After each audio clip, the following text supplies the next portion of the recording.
Because you've got powerful legs. How'd you get the physique? Was it gym or how'd you get the physique? I've always been... She's actually not got powerful legs. Do you shower in your dressing room? Do you have a shower on the day of a fight or not? Tell us about the tattoos. Shut the fuck up, you little prick. But then I've got the Phoenix. Hey, prick. So I'll take it from Bob every day of the week. Absolute disgrace. That's your knowing or mind. Move him out of here, Darren. Ricky Hatton didn't go over for his fighter because he risked getting abducted and sold into sexual I never said that. Both have been rape victims. I'm not watching Frank Buglioni live on Saturday night. You're out of your mind. Jesus Christ, get yourself a life. He's actually a priest. Yeah. It's because his brother John Fury eye gouged him. What have I told you all this time? He's going to end up sucked out, fucked out, looking for a handout. Boxing nutters messenger group. I'm gonna be the king. Jade Hunt. You know what I'm saying?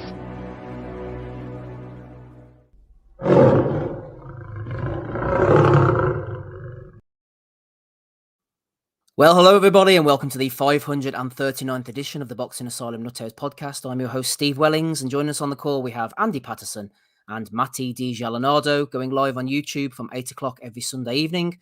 The ad-free Patreon RSS feed updates shortly after the show concludes. Hello to everyone listening through the week on YouTube, Apple Podcasts, Spotify and Sports Social. Don't forget to leave a review on the podcast player of your choice throughout the entire month of September. Nothing less than 5 stars is acceptable. Seems like a running theme now, but it was slim pickings over the weekend, wasn't it? We're going to talk a little bit of ProBox TV, Matty's affiliate subscription getting in there. Maybe not for DAZN, though. Christian and Billy was in action on Friday night instead of Thursday night. Eye of the Tiger Promotions and ESPN. Bit of Abdullayev out in Russia as well. We've got the Tyson Fury press conference. We're worried about Bomac rotting away in strange ways. Who knows what kind of weight he's going to look like whenever he manages to get out of there. Good news for him is he has a lot that he'll be able to work through over that time. Yeah. Can't exactly starve in 2 weeks, I don't think.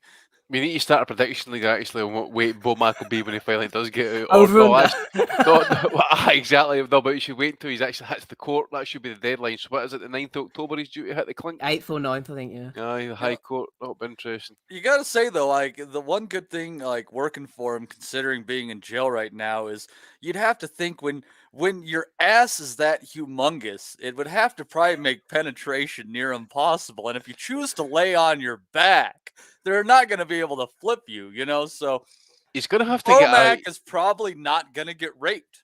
So that's good. He's probably going to need to get a specialised cell all himself because, like, British prison cells are quite tiny. I don't know how he's going to get in through the doors, man. He's not going to fit in the beds either. There's no way he's taking a top bunk. Well, Steve, I don't want to direct the show here, but I guess this is the most interesting topic in boxing at this time. What I almost you say that, Andy, like, and I think like he might get off easy just because it's expensive to keep people locked up. Just bar him from entering the fucking country, send him back here. Don't make the taxpayers absorb that fucking cost. You know, he's like, you know, one bad day away from a fucking heart attack. Then you got all those medical bills on the NHS. It doesn't bid well. Just send him home. We love the guy. We have guns here. It's our thing. It's not yours. He learned his. No chance. Listen, mate. He comes back here. He's got to answer the questions of how he ended up getting that gun out of the country. Because he took a private fucking plane, so he obviously took it from stateside overward. So he's probably actually got charges on both sides of the pond. If I was him, I'd lie and I'd say bought it on the black market over there. Like, you know, quote unquote, there aren't guns in the UK. Yeah, there are guns in the UK. They're just very expensive and on the black market. They're just because there's such few numbers. Oh, there's people that have guns there still. Yeah, but Like, mate, not everybody gave up their guns. There ain't no way you're going to be telling the cops that you got that in the black market, mate. Ain't no way. Well, that's the tough. Like, the tough thing is like having to prove it wrong. You know, I mean, and all that. I found that on Reddit. Jesus Christ. Bad bastards. Go on, let's get stuck into it now then, seeing as you've ruined my clever witticism of an intro. Yes, sorry, we're not jumping right into Floyd Masson. Floyd Money Masson, thanks very much. Well, I don't know what the people want. There's only about 6,000 of them in there in the chat at the moment, Matty, so I don't think the people want to listen to us on a Sunday evening. But go on then. Let's talk about Bomac. Well, hold on. 6,000 people, Steve. If you think about it, you know, the United States was able to secure the education of tens of thousands of Afghani girls with only 2,500 people. So it's not necessarily the numbers. It's the strength in said number. I'm glad you're ticking all the sensitive content boxes within the first 5 minutes anyway, Matty. That's the main thing. I'm just here to keep the conversation moving along in wholly non-esoteric fashion. Go on then, what's the crack with Bomac? What was he thinking? Why was he coming locked and loaded to a lovely country, a safe haven like the UK? Well, there was a video that popped up that said that the last time he was over there, which must have been for the Ricky Burns fight, that somebody tried to rob him. And he said it ain't happening again. So flying a private plane over there, it's a lot easier to get what you want over, et cetera, et cetera. So he definitely, I mean, the truth of the matter is he brought over that the gun with him, and he was just not going to be robbed while he was over there. Well, I mean, in a sense, success. I didn't hear about anybody attempting to rob Bomac. But unfortunately, he's going to lose his gun in a few years of his life, probably. So it wasn't a good deal. But Andy, how does that make you feel that this is all stemming from a bad incident in Scotland where somebody tried to rob him? How does that make you feel that your people tried to rob obese black men on the streets? Andy's officially silenced himself at the moment. He's gathering his notes, I think, gathering a body of evidence. So we're not going to be able to hear from him just this second. But I tell you who we can hear from. MB. He says Bomac might come out as Spicehead. Are you familiar with the work of Spice, Matty? Is it something that's hit the streets of the US of A? Spice, is that like fake marijuana shit? People go weird on it? Yeah, they look like zombies walking around, although in some cities you wouldn't know whether people are on it or not, to be honest. True enough. Yeah, I think there's stories like dude flipping out in Florida and like chewing somebody's face off when he got on that stuff. I smoked salvia one time. I wouldn't recommend it. Oh, really? Okay. What about the fentanyl? Are you in the fentanyl scene yet? No, fentanyl is really awful. Actually, I lost my stepsister to a fentanyl overdose about 6 weeks ago. Oh, right. Okay. Well, I'm glad I brought that joke up there. Sorry. Moving on. I didn't exactly have a comedic counterpoint on that one. I was like, oh, yeah, this is pretty shitty. Yeah, shit happens, man. Move on. What about Bomac then? Is shit going to happen for him? We've established, Andy. Well, you better not try fentanyl. Well, you never know. He's going to be okay on the prison grub anyway. We know that much. As MB says, it's a true story. He might end up getting spiced out his head. You just never know. I mean, you didn't even need to smoke that stuff. You just need to like walk past someone smoking it, and you're instantly out. I don't know, mate. I mean, it's seriously. I mean, he's facing 10 years possibly. Accident or no, he's totally fucked it, isn't he? He's. I really don't know what will happen. Really, obviously, I mean, it's serious enough that the fact is that they're keeping him here, they're taking him to court. What is it? I don't know what the situation will be in terms of that. And then they'll probably set a trial date, and then it'll be whatever it is. But as Matty said, I kind of agree. I mean, the easiest thing would be to deport him. But I don't think they'll do that though. That's because that's like a sort of off you go back to the States. We've lost, everything will just blow over. So I can't see them doing that. Well, consider maybe the fact that he did probably take a gun over on a private plane, so he did break U.S. and law. So if you consider it on that and say just send him back, we'll charge him and try him in the U.S. and let it be our problem. Like. It's just the cost of fucking keeping prisoners is fucking dumb. You know, it doesn't really behoove you guys. What would they face over there though if that was to happen, Matty, in terms of your laws?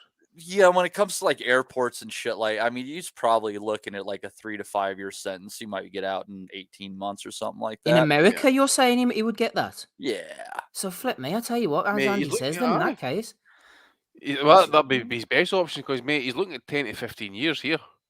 Yeah, it's fucked up. I found out it's not just he gets charged with the gun, you get charged for the ammunition with it. What in the fuck, man? God damn, I understand like some anti-gun arguments and shit like that, but fuck me, like y'all ain't got shit. Like fuck, and they're like, Mate, there's a reason. you can like get time, like you don't even have a gun in your house, but somehow you have a fucking bullet, and they'll make you get in trouble for having a bullet with no gun. What the fuck? Des here has thrown in an interesting point, so let's just read this out. He says, for context, Steve, firearm offences in the UK carry a 5-year term for the gun, and every bullet is a further 1 year. It's very hard to get around this law. Something when this happens to famous people, something says to me, oh, he'll be all right, they'll manage to sort it out. Bomac can't spend time in prison. He's Terence Crawford's trainer, most famous fighter in the world, blah, blah, blah. But as Des lays out there, Andy, he isn't a spot of bother. It's serious bother, mate. I mean, Christ's sake. I mean, I can remember when all the gun laws got tightened up after that school shooting, just up, not far from me.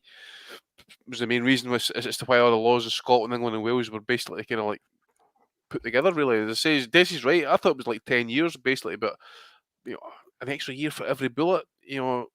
So 5 for the gun, 3 each bolt, so it's 8 years right there. And there's probably of course, you shit tacked on, like bringing a firearm into a fucking airport or some, like however they word it for whatever public, blah blah blah, and et cetera, et cetera. So you might be right, and I know they cut time on good behavior, they're just like everywhere. So he probably would end up serving 4 to 5 years over there, no matter what if they took that direction.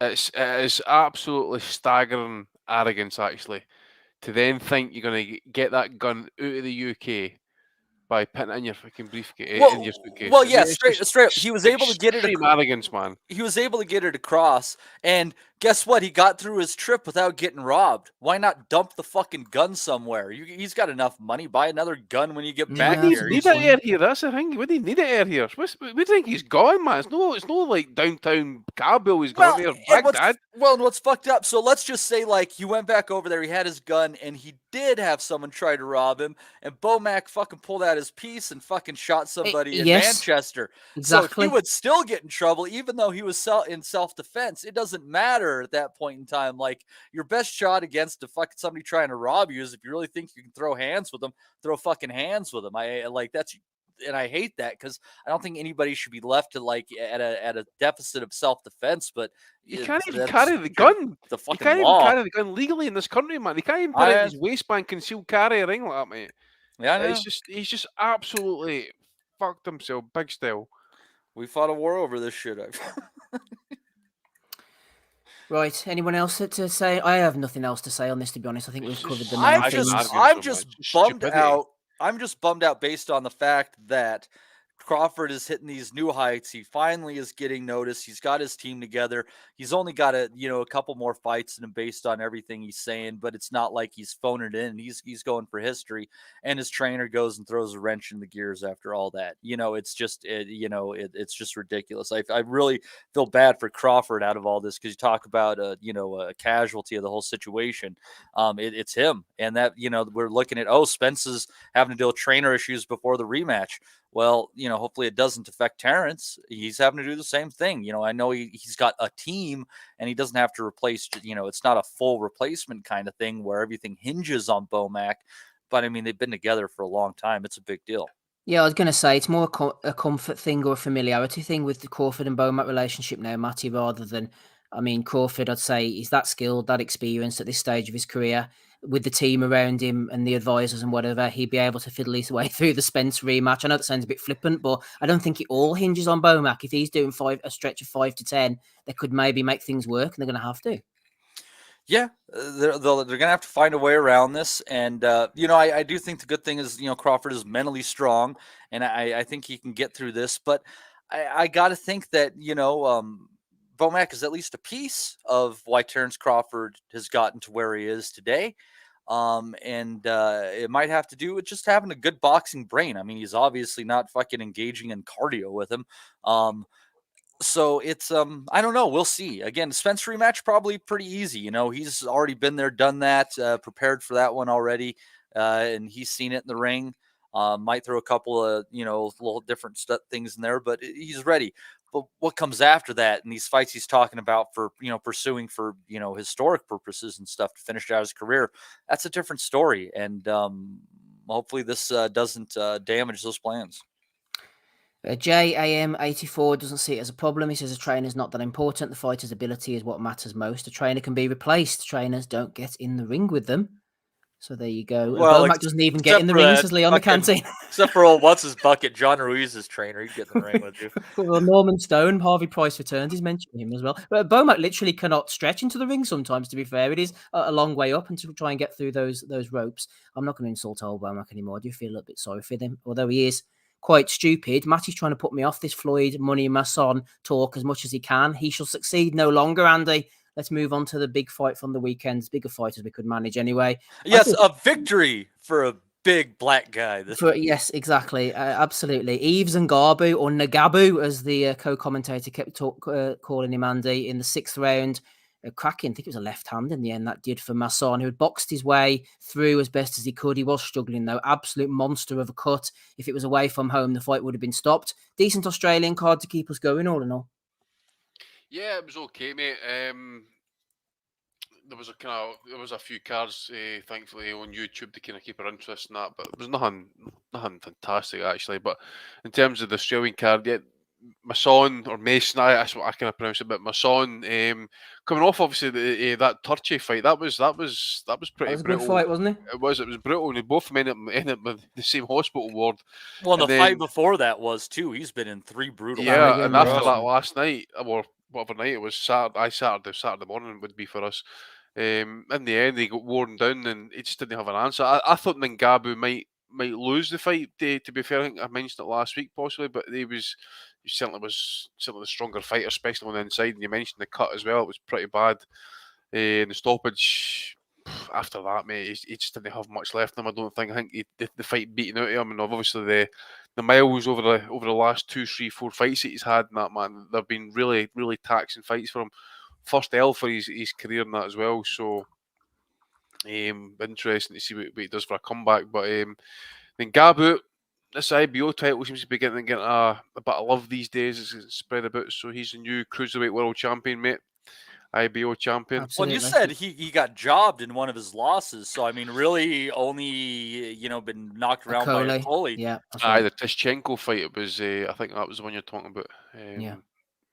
He disputes that, as a lot of fighters do on the road, but the cards were quite wide in Tishchenko's favour. I don't remember actually seeing that one, but Masson, I think Andy needs a rest now. Like you said, he's had hard back-to-back fights, and he took a beating even in victory. Yeah, true. And if you look at him, he's 31-year-old. He looks every second of that 31 years as well, mate, to be fair. And he's not the biggest hitter. I mean, he's strong, he is rugged and that, and he will stand his ground, but he just hasn't got that real power really to kind of turn the fight on its head when he really needs it. I mean, obviously he's had fighters down in the past, that type of thing, but not really the kind of concussive puncher that's going to really kind of turn the fight if he really needs it. But so as I say, that Turchi fight kind of sticks out to me, obviously. That, I mean, remember the Italian had up a big massive swelling on his eye.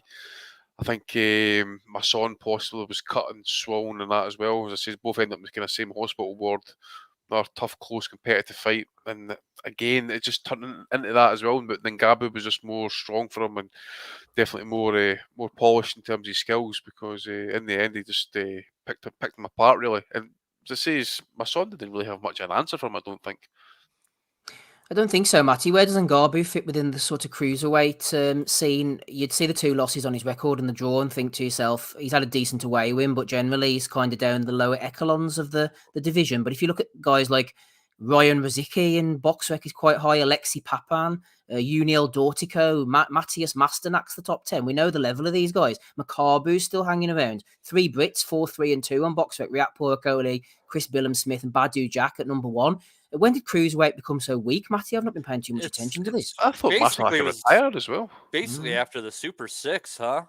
Mm-hmm. The cruise, I guess you'd have to say, or the WBSS, and I don't know if there's 8 fighters in that one or not. But it was it's just kind of gone a little bit downhill. But I think that fight really, Steve, when you look at it just kind of broadly, I guess it comes down it's a great example of levels. You had who was a good domestic fighter against, who's really a good world, maybe not, top level, world level fighter, but he's a world level fighter. World-wise fighter, I would say. Yeah, I think he, for Masson, who knows where he goes next. I think the best thing, you look for in Gabu, what he could do there is, since he got picked up this W in Oz, maybe the next fight for Opetaia after Thompson, since they can't seem to make any other fights that matter. Maybe that's on up there for him.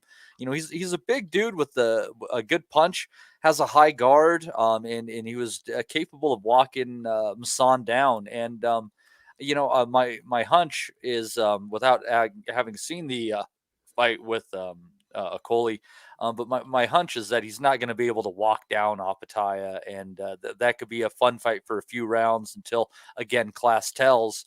And Opetaia probably walks away with that one. But he's definitely got a puncher's chance in that one. He is a big, strong dude. Another in the long line of these just, guys from Central Africa. They're just big, tough sons of bitches. And they're actually, got some quality to them. They're not just rugged. There's definitely some talent and technical ability to these fighters too. Talking of big fights of the weekend, Matty, there's no Mrs. Wellington here, so I can hear a fight kicking off upstairs right now. There's doors banging, the wee girl's screaming. I think there's a mop being introduced as a weapon, so I might have to how many youngsters do you have, Steve? 3. The one's old enough to know better, but it sounds like the 2 youngsters are beating lumps out of each other up there. But I'm just going to take a step back and let them do it. Sometimes you just have to let that primal stuff play out. It kind of is what it is. And just tell them, if you got to get physical, do your thing, but no broken bones and no blood. When it gets to that point, Dad steps in and I'll show you what to cry about. That's when you assert yourself. Absolutely, the famous line. I'll give you something to cry about. Just before we move on, Matty, do they let you beat your kids in that part of the world, Steve? I don't know. To be honest, I don't think you're allowed to beat them anymore. Laws vary. I mean, maybe you should consider that in your plans for relocating to different countries. Like, can I smack the crap out of my children? I think we've ticked just another sensitive box there, maybe. Ken, I'm just going through the cruiserweight rankings just now, right? And Yes. honestly, some of the trash that I've managed to, because I just picked out 3 names I just haven't seen before, right? Iron The Pukey. trash. Iron Pukey, man. Andy, Iron Pukey lost to Dylan Prasovic, who we know, we have evidence is absolutely terrible. So this guy can't be great, man. This is absolutely abysmal stuff. This next one, Hussein Sankara, right? He's a German based in Turkey these days, right? Another graduate at the Ferret Arslan Sports Centre as well. I see Ferret Arslan ranked the WBA number 4, but also this guy Rolly Lambert, is it Fogemo? Cameroonian based in Dubai. Took an L off a Chinese fighter back in August. Yeah, it's all happening in the cruiserweights, mate. There's just literally there's names that I have never seen or watched before.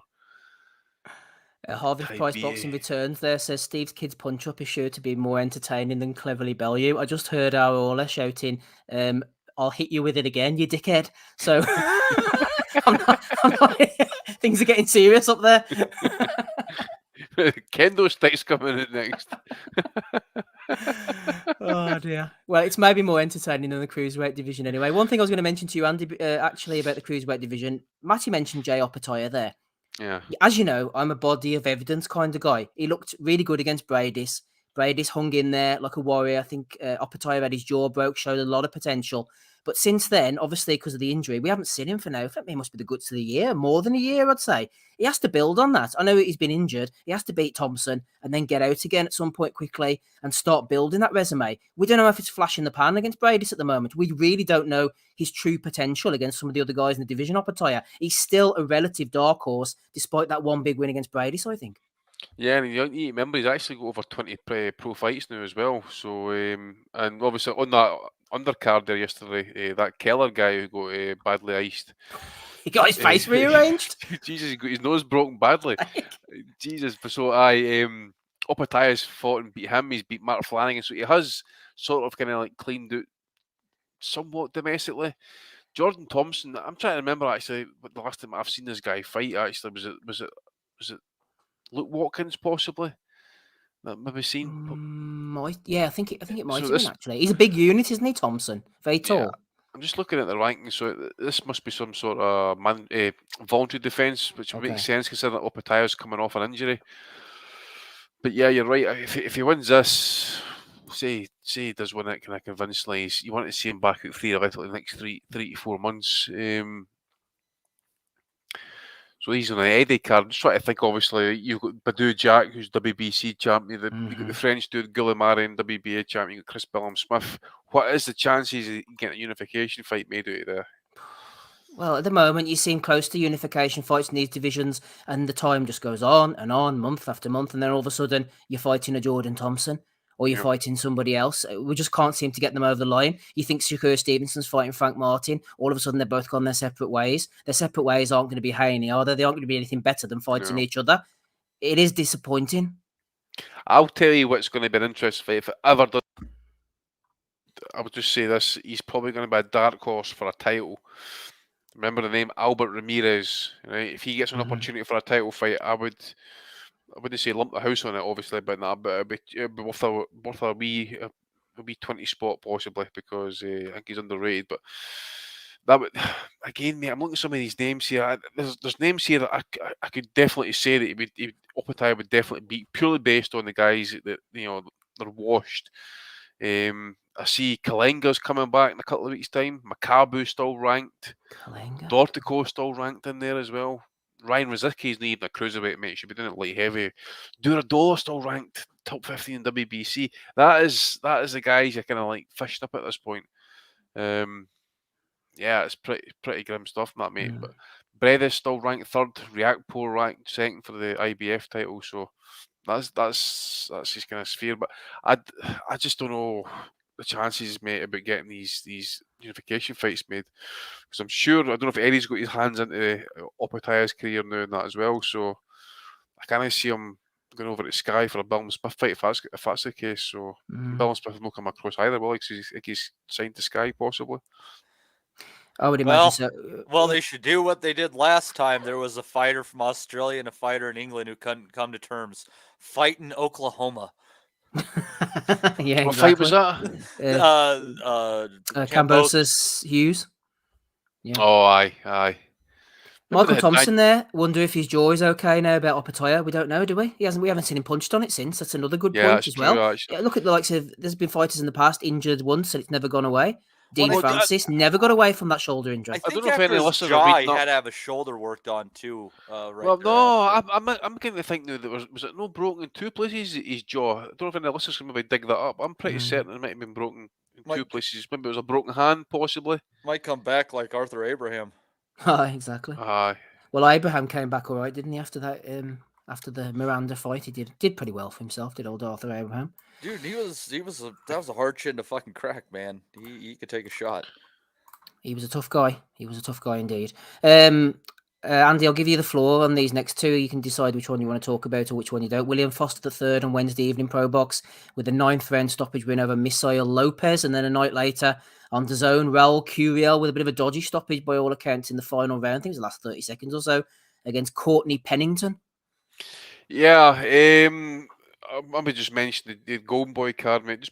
Just again, I just landed up on YouTube on the Golden Boy YouTube channel, so it's free for us. That Raul Curiel was it was an okay fight, but it was the stoppage was pretty grim, to be fair. I think but what was it, 8 seconds to go or something along those lines. Pennington was, he was going to see out the fight, definitely. He deserved to see out the fight, and the referee just kind of ruined it with that stoppage, to be fair. One is, as I was saying to you, mate, I hate watching the results of these cards for California before actually watching them, because what happens is you see all these KOs on the box, right? You think, all right, I'll watch that actually, because you're going to see some carnage. No, and then you see that these KOs are actually referee stoppages, California rules.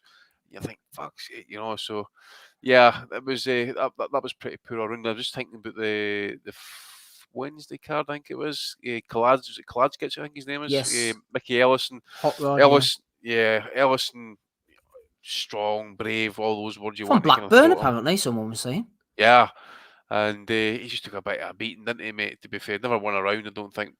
Maybe he gave him one round out of mercy, possibly. Yeah, it wasn't as great. I don't think. I mean, Kalaz gets. I mean, what is he? Top 10 light heavyweight, I suppose. Do you fancy him and get a title fight? Is it if he's? I don't see him challenging or even pitting much up decent challenges for a title fight. To be fair, If he strings a Um, few wins together, he might get a shot at one of the belts, like a WBO or yeah, IBF. I don't know how highly he's ranked, but we've seen his level in the past, haven't we? yeah, Against like the one Beterbiev beat the shit out of him on ESPN. yeah. True. As I says, I just it would just need to be the right opportunity, I suppose, for him to really pick up a belt, or maybe one of those fractional WBA titles that they usually go kicking around about as well. So. Paul Raftery, he's enjoying himself in the chat. He keeps saying it's going to be an early night, I'm off, etc. I don't want to keep you, Paul, but you are voluntary. You don't have to be sitting here if you don't want to, dude. Christian and Billy on Friday night. Matty, I can't remember if you said you saw this one or not. Demond Nicholson, a spokesperson for the American Kidney Association. He's had a lot of kidney problems in the past. He's still a fighter. He's a puncher. He's pretty dangerous. Bit of a gatekeeper at this stage of his career. And Billy did a job on him. We've seen Nicholson drop numerous times in the past and stopped in the past, but no one's really put it on him and battered him before like Billy did on Friday night. Yeah, and Billy, has had a few, okay, but kind of lackluster performances based on the hype around him, and he kind of needed something big coming out here, and going against a guy who has been dropped but saw the final bell with Berlanga and Demetrius Andrade actually in his last outing. To come out and take him out in the third round like that was actually quite the achievement, and it's such an interesting shot that he finished it up with. It was like a corkscrew left hook from over the top. It was like a Golovkin punch, but it was with the front hand, which is definitely funky. But he found the sweet spot, and Nicholson was in no position to continue. He'd already been on the canvas prior to that too, and it'll be interesting to see where Billy goes from here. Canelo has all the belts tied up.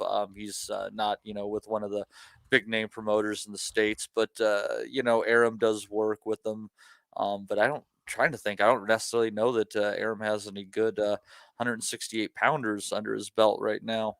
He's kind of in a never land of opposition right now. So we'll see where he goes from here. I think he definitely deserves a shot, and I'd prefer to see him against some of the PBC talent. I think he'd be worthy of testing his capabilities against somebody like Plant at the very least, and I'd have to say I'd favor him in that fight. Couple of things, Matty. I think if Arum still had Berlanga, it could have been an interesting fight to make because obviously Eye the Tiger and Arum are pretty tight. Berlanga dropped Nicholson 4 or 5 times, couldn't get rid of him. We've seen him look pretty limited, and Billy would absolutely put it on Berlanga. And we have yet to see what Berlanga's like when someone takes his best shots and comes back and keeps hitting him hard and often. I think that would be a really good acid test of two punchers. And also this about the stoppage you mentioned there. The punch that landed, the commentator compared it to Harold Graham against Julian Jackson. Usually you think, those are stupid comparisons, but this was actually quite apt. The way Nicholson sort of collapsed backwards and just went down was actually quite reminiscent of the Jackson-Harold Graham stoppage. I'll take your word for it. I'm having trouble placing that one. Well, I tell you what, it was one of the great stoppages. What do you think about Billy against Berlanga? That would be interesting, but promotionally speaking, now it'd probably be difficult to make with the belts all tied up. Nobody forcing Canelo to drop them.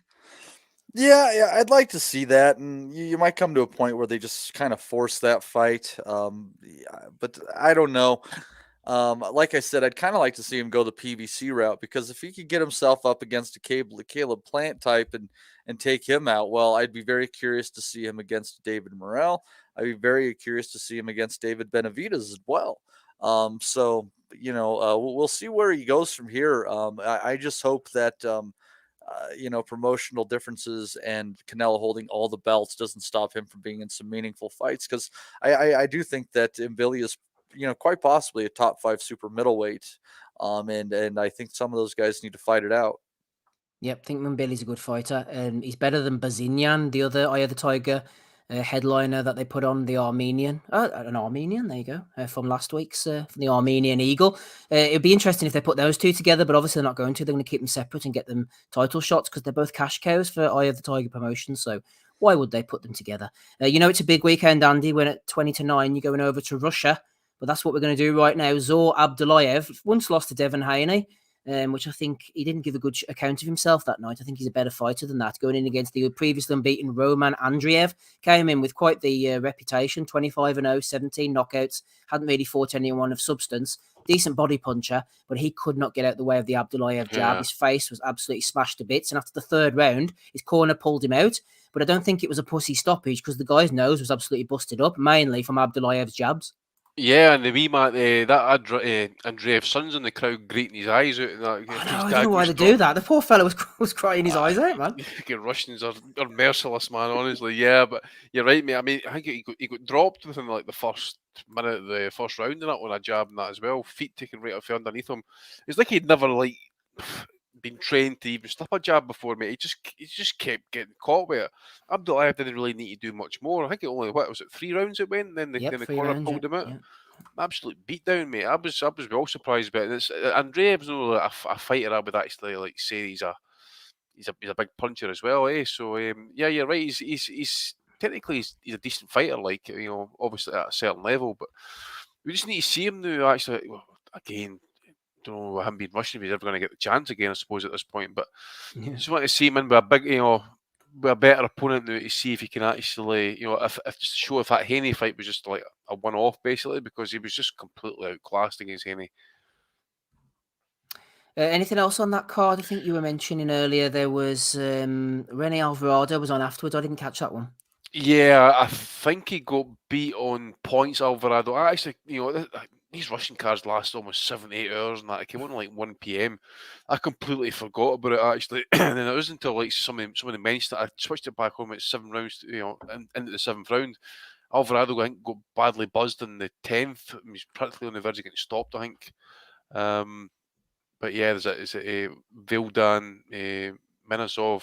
He won a 10-round decision, and you'll see one name down on that list. I don't know if he's still ranked, but he was before the Ukrainian war started. But that Pavel Salyangin actually apparently got a gift. I don't know if it was a draw possibly, or maybe a close win against Yevgeny Sevdenko. People were saying that was a bit of a robbery, that one, to be fair. So didn't really catch it. Just I kind of caught the comments basically, but.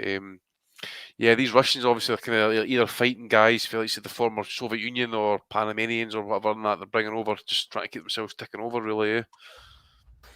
Yeah, indeed. Good luck to them over in Russia. MB says, yeah, Abdullayev has a solid jab and his straight punching is good. He then went on to say he is just very flat-footed. So if you get on your bike, you can beat him that way. MB is one of the people in the chat. We're going to have a look at the chat very shortly and then go on to the action next week. Otto Wallin versus Gassiev was announced. We'll talk a bit of Tyson Fury, fights on the red carpet as well, then going to William Zepeda, Jose Luis Lopez, is it? No, Luis Alberto Lopez, that's the one. Close enough. Prince Patel as well, and a bit of BT Sports action to keep us going. Before we go into the chat, I mentioned some comments, reviews last week on the podcast player. I found a few more. We're getting plenty of love on the YouTube comments as well. You don't always see these because YouTube is a bit snowflakey. It tries to hide them from you so as not to hurt our feelings. And I had to approve these for review. So we had John Gordon 2382. He says, you need to pull your tongue out of Wilder's arse. He's ducked anyone with a pulse, sorry. He beat the mighty Ortiz, lol. Whose arguably best win is Dave Allen, say no more. I'm no AJ fan either. I was a Fury one, no longer fed up with his bullshit. Wilder's padded record of Cruiserweights, WBC protection program, Andy. So John Gordon says we need to get our tongues out of Wilder's arse. Well, you should have heard or talk about Wilder's about 3 weeks ago. We were kind of. I think that's what this came from. Oh, is that what that is? So yeah. Right, okay. Oh, God's sake, man. I don't know. We can appreciate it, I suppose. But they'll get to be in here just trying to get her to bed. So that's okay. She can leave a comment if she wants. You can't please everybody, especially this guy, DP4441. He says, "You lot are the most negative, cynical bunch of cunts I've ever listened to. Boring as fuck. Zzz, never again."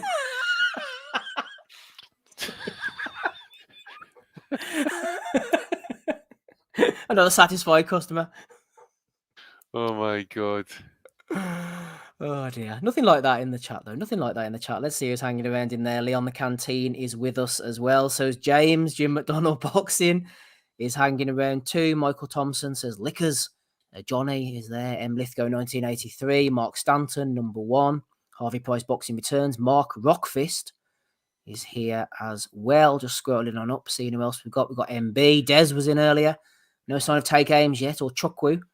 Hopefully they will turn up. Teddy Boy 94 is here already. Paul Raftery, is he here? Is he not? We just don't know.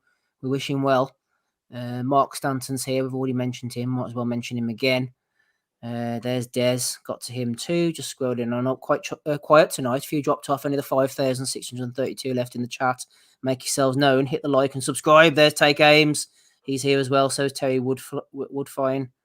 And I think that will do for now. Michael Thompson as well. Shout out to him. Right, let's have a look at some of the comments. We've already done those comments. Let's delete them, shall we?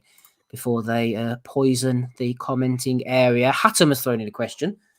Let's see what Hattam has to say. He's a member of the Boxing Nutters group. And he says, how many of the modern era champions would be suited or would struggle with the old format of 15 rounds rather than 12? Who's got a decent engine? Well, I was actually going to say who wouldn't have the decent engine for a 15-round fight? I'll probably go with Joshua. I would say usually would be good for 15 rounds. Fury 15 rounds, probably Wilder. Dillian White would gas it without doubt, mate. Without doubt. Struggle for 6 rounds. Bivol, I think would do 15 rounds. Yes, easy, good shout. Good shout. Easy money. He would love that. He'd suit that. Aye. Oh, mate, he'd be on that jab all night long. From the recent past, Andy, he's retired now, but I think, it would be good for 50 rounds. Mikkel Kessler, he was one of the few fighters that I thought got stronger as fights went on. Aye. Yeah. Aye, true. Floyd, obviously, 15 rounds, without doubt. Anybody in the chat, throw them in. I think the Charlos would struggle with 15 rounds. I think they like to try and take rounds off and try and. Oh, they would, yeah. Try and buy bits of times. Bud says Daniel Keane. Bud, aye, Bud Crawford. easy. Bud People would do 15 as a warm up, says Michael Thompson. Calzaghe, Chris Butler says. Yeah, aye, without doubt. Sonny. I was going to say possibly Lomachenko. Yep. Probably Haney as well. I would put that in there, and then I dare say you would need to put. Did you put Javante Davis in there? I don't know. He's only done 12 once, hasn't he? That was against Isaac Cruz. Yeah. Not sure about him, to be honest. Chisora would literally be Scooby-Doo if he took 15 rounds. Inoue, he would do 15 rounds. Inoue, yeah. Probably Mickey a Strider. Ward, I don't know, man. Mickey Ward, man, you'd kill him. 15 rounds. He'll be able to walk.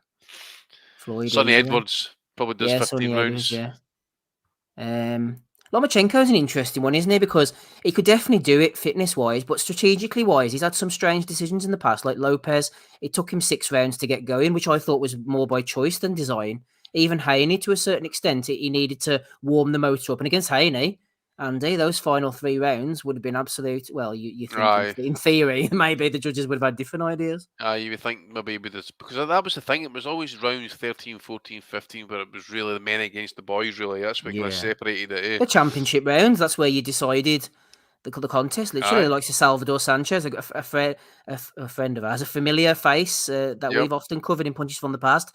He was a literal 15-round fighter. He again got stronger and stronger. His conditioning was phenomenal. It was, and obviously trying to kind of like change tactics against Pat Ford, where he was having severe issues early doors in that fight. It really took him to the mid half of that fight to really get going and figure out, because obviously that Ford had crazy reach, like absolute frightening reach. What about Canelo? Would you put Canelo on a 15-round bracket? No, I don't think so. Not right now. 5 years ago, I would. He's blown out of his hole against Bivol for the last 4 rounds, and he quiet quit. Aye. Plant. I wouldn't put Plant in the 15-round. No chance. Discussion. Sorry. Dubois would need knee pads to get through 15. Joiner's knee pads. You dirty bastard, Stephen Wellens. Fucking love it. Love it. That's box dancing. Fucking hell. Any Matty that you can think of? I don't know. You guys hit a lot of the good ones. I think Estrada probably would have been a 15-round fighter at his best. I think that Ioka would have been a 15-round fighter. Daniel Keane says the Klitschko brothers, but the thing was about Vladimir early in his career, if you put it on him, or like Ross Purity, who didn't even put it on him, well, I think gassed out. I think that's the thing that Stewart taught him though was how to fight calm, and if Yeah, you that's can a good fight point. calm, you can conserve And energy. grab and hold at the right times. Yeah. absolutely. Here's one, right? I mean, remember like Sam Langford and all that crowd that having to fight like fucking 45 rounds, and fights lasting like That's 3.5 hours, that type of stuff. Like, man, Yeah. I mean, You know, imagine- go ahead. no, I was just saying, imagine that shit going down these days. Yeah. You know, like I know I go back to this guy a bit, but if you look back to his fight with Tua and how he was winging in the 12th, I think Ibeabuchi would have been a 15-round fighter, and I think he would have been a fucking bitch of a 15-round fighter too. Yeah, he was a beast. He was. One fighter you mentioned there, actually, Matty. Interestingly enough, I was thinking about this guy the other day. Weirdly, as I do, Juan Francisco Estrada. What's going on with him? He fights like once a year. He's one of the most inactive top-level fighters in boxing. He's irrelevant. I don't know. Yeah, the last time he fought was against Gonzalez, wasn't it? And that was Yeah. what, 10 months ago, 9 months ago. He had like one fight in 2020, I think it was, another in 2021. Then he was off for like 18 months. Then he fought that RG Cortez, close fight actually, in the September. Then, as you say, he fought Gonzalez, I think in December 2022. This is all top of my head, and he hasn't fought since. Nearly a year. Yeah, and that's a shame. I mean, he's not old, but he's not a young man anymore, and he's kind of wasting away because he was, top tier fighter, one of my favorites. So yeah, I'm kind of curious what might be happening with him next. I don't know. We'll see. Maybe they just don't have enough money at DAZN to get him in the ring. I don't know. Now that all that Canelo money's been freed up, you think they'd have a whole pile, but that's for Bellew of the Week territory anyway. Right, let's move on from that. Thank you, Hatton. That was a good question. But Steve, that's not how it works. Did you watch that as well? Yeah. He's brutal, isn't he? Marcus Bellinger sent this in earlier. This is the hardcores of hardcores now. He said, "Hi lads, hope all's well with everyone in Asylum." Yes, Marcus, thank you very much. In case anyone's struggling to get their boxing fix, the African Olympic qualifier can be seen on the following link below from Wednesday. Feel free to put it in the Nutters Messenger group. I'll give it to everybody as well. 2023 Boxing Africa qualifier for Paris, Dakar, Senegal. He also said, "Real shame Stevenson Martin didn't end up happening, but I guess we'll soldier on. Keep up the good work. Cheers, Marcus." So there you go. The African qualifier is available. That is bullshit. The fucking that Martin's pulling out of the fight with Stevenson after the purse bid. That is fucking bullshit. This crap is sometimes just too ridiculous. And I believe that when somebody has an opportunity at a title and then they turn it down, I think that they should be pushed out of the top 15 right away. Like, okay, yep. It's like, okay, you didn't want the title shot. Well, we'll put you outside of those eligible for a title opportunity. What's the reasoning? Are they saying it? I know Stevenson would have stuck him on his head, but he struggled in fights, Martin. I rate him, but he wouldn't beat Shakur Stevenson, no chance. What's the reasoning? Why have they pulled him out? What are they going to do with him? I haven't seen what the reasoning is. No, me neither. The only thing that I would find acceptable if it turned out this way is if his next fight was at 140 pounds, right? If he was, I just can't make 135 anymore. Be like, well, that sucks. But thanks for not doing a Virgil Ortiz, and getting us excited and pulling out. Like, that's better. But other than that, if it's just promotional shit or they didn't want it, it's a shame because I wouldn't consider him dead in the water against Shakur. I mean, Shakur would have to be favored and widely. But Martin is sneaky and he's pretty big at the weight. I couldn't knock him out of that and fight entirely. But I guess if he doesn't have the confidence to go in there and beat Shakur, he definitely didn't have a chance. What happens if they put him in, Andy, with Gervonta Davis next? Would that be an acceptable reason to pull out? Gervonta Davis against who, mate? Frank Martin. They've pulled Frank Martin at the Shakur Stevenson fight for whatever reason. What happens if the reason was he's fighting Gervonta Davis next on pay-per-view? Would you let him off for pulling out the Shakur fight?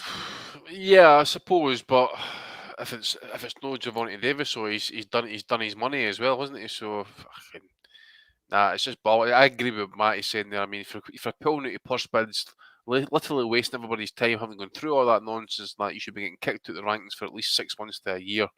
Yeah. But then again, if you got something bigger on the horizon, fair enough. But then if you know, then it kind of really fucks your position up a wee bit actually. So I'd be happy enough with that. But as a script with this, Davis is definitely out of prison now, eh? Or is he under house arrest now these days? I'm not sure if he's out under house arrest. He's definitely out as far as I know.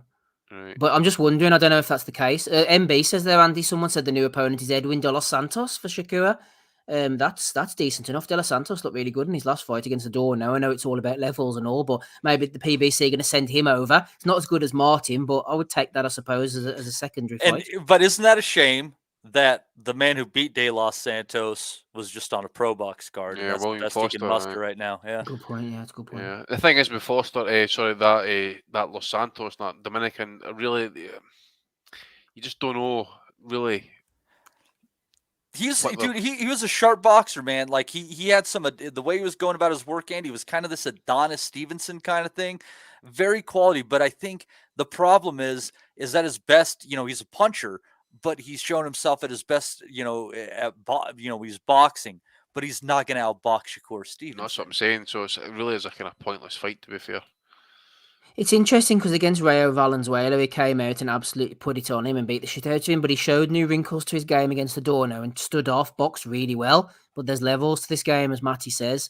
Shakur Stevenson's the master of negating opponents and hitting them hard and often. Don't think he would maybe stop De Los Santos, although De Los Santos has gassed in the past, late on in fights against Foster, for example, but I can't see him beating Shakur. But I would rather, if someone said to me, can you have that now, or let them come up with something else, I would take that, because I don't trust top rank. Well, I don't trust any of the promoters to come up with decent fights at the moment, the way things are going. So anyway, that's that one. Andy, there was a fight secured this week. Otto Valin at heavyweight against Murat Gassiev. They talk about it in Turkey. Gassiev, the forgotten man of the heavyweight division, finally stepping up. My initial instincts to this, my initial reaction was Valin will outbox him. Gassiev's a puncher, but he's a one-dimensional puncher. But then someone else in the chat says Valin has looked poor in fights, but those have been like lesser level, lower motivational fights. I know he's maybe had a few issues with Dimitri Salita. Whenever he stepped up against Fury and subsequently against Dominic Breazeale on the biggest stage, he tends to give his biggest performances. So I have every reason to believe he will turn up, and if he does, he'll outbox Gassiev. Yeah, I kind of came up with the kind of same conclusion as well, mate. I kind of like arrogantly said that he'd probably do it easy as well, because Gazayev has done zero of note since Usyk, and he done nothing of note in that fight. Yeah. What will Gassiev do when you can't pay your opponent to take a dive? But really, it's one of these fights. How can I put it? Really, it's not even a crossroads fight as such, but it's really a fight between two guys. One, Wallen, who's just really gets bypassed. Really, who needs to fight him? Suppose probably medium risk to low reward. And Gazayev's just in one of those situations where he can't really kind of box beside Russia to a point. I think this fight, you see, he's been fighting in Serbia. He's been fighting in, was it Albania, possibly in Turkey as well, against crap. So this fight's going to be in Turkey. Yeah, but I'm saying like his previous fights, he's had like 3 fights, I think, in 4 years. Gazayev, he's been based all over kind of like Belgrade and some other places and that. But you just don't know. He hasn't really fought anybody. I know if Wallen's definitely on his game, I think Gazayev's going to struggle. Wallen's got that long reach and that as well, and Gazayev's, he struggles with movers, and if he can't get his bombs off and properly hurt him, you need to remember Wallen is a legit heavyweight here compared to Gazayev. So yeah, I think probably Wallen wide points. I think Wallen gets screwed on the cards. You think so? I think it gets sloppy late in the fight because neither of them have great gas tanks, do they? Yeah. But really, it's one of those fights. Really, the guys have got nowhere to go, and it's like, right, okay, we'll have a dance instead then, because there's nothing else in the pipeline for him. I mean, Wallen wasn't getting any opportunities, was he? As you say, if he's been looking kind of poor in the last couple of fights, purely, as I say, is down to maybe motivation, opportunities or lack thereof.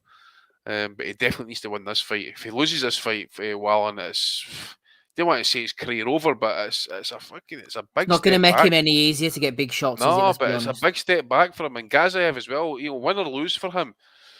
What options has he got? But because it looks like they're very, very few and far between for him at this point. Chris Butler asking the same question as me. Who's promoting this? I'd be interested to know that as well, especially with it being in Turkey. Wonder where the money's coming from. It'll maybe be somewhere where they're not getting paid in Turkish currency. No, it'll be our man who rings the bell, Steve. What's his name? Oh, Ahmed Ona. Aye. Fuck's sake, him. Dodgy ref stoppage for Gassiev, says Daniel Keane. I wouldn't be surprised, Would not be surprised. Kinahan, yeah, well, he might be behind it. Who knows?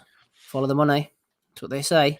Me the money. Talking about following the money.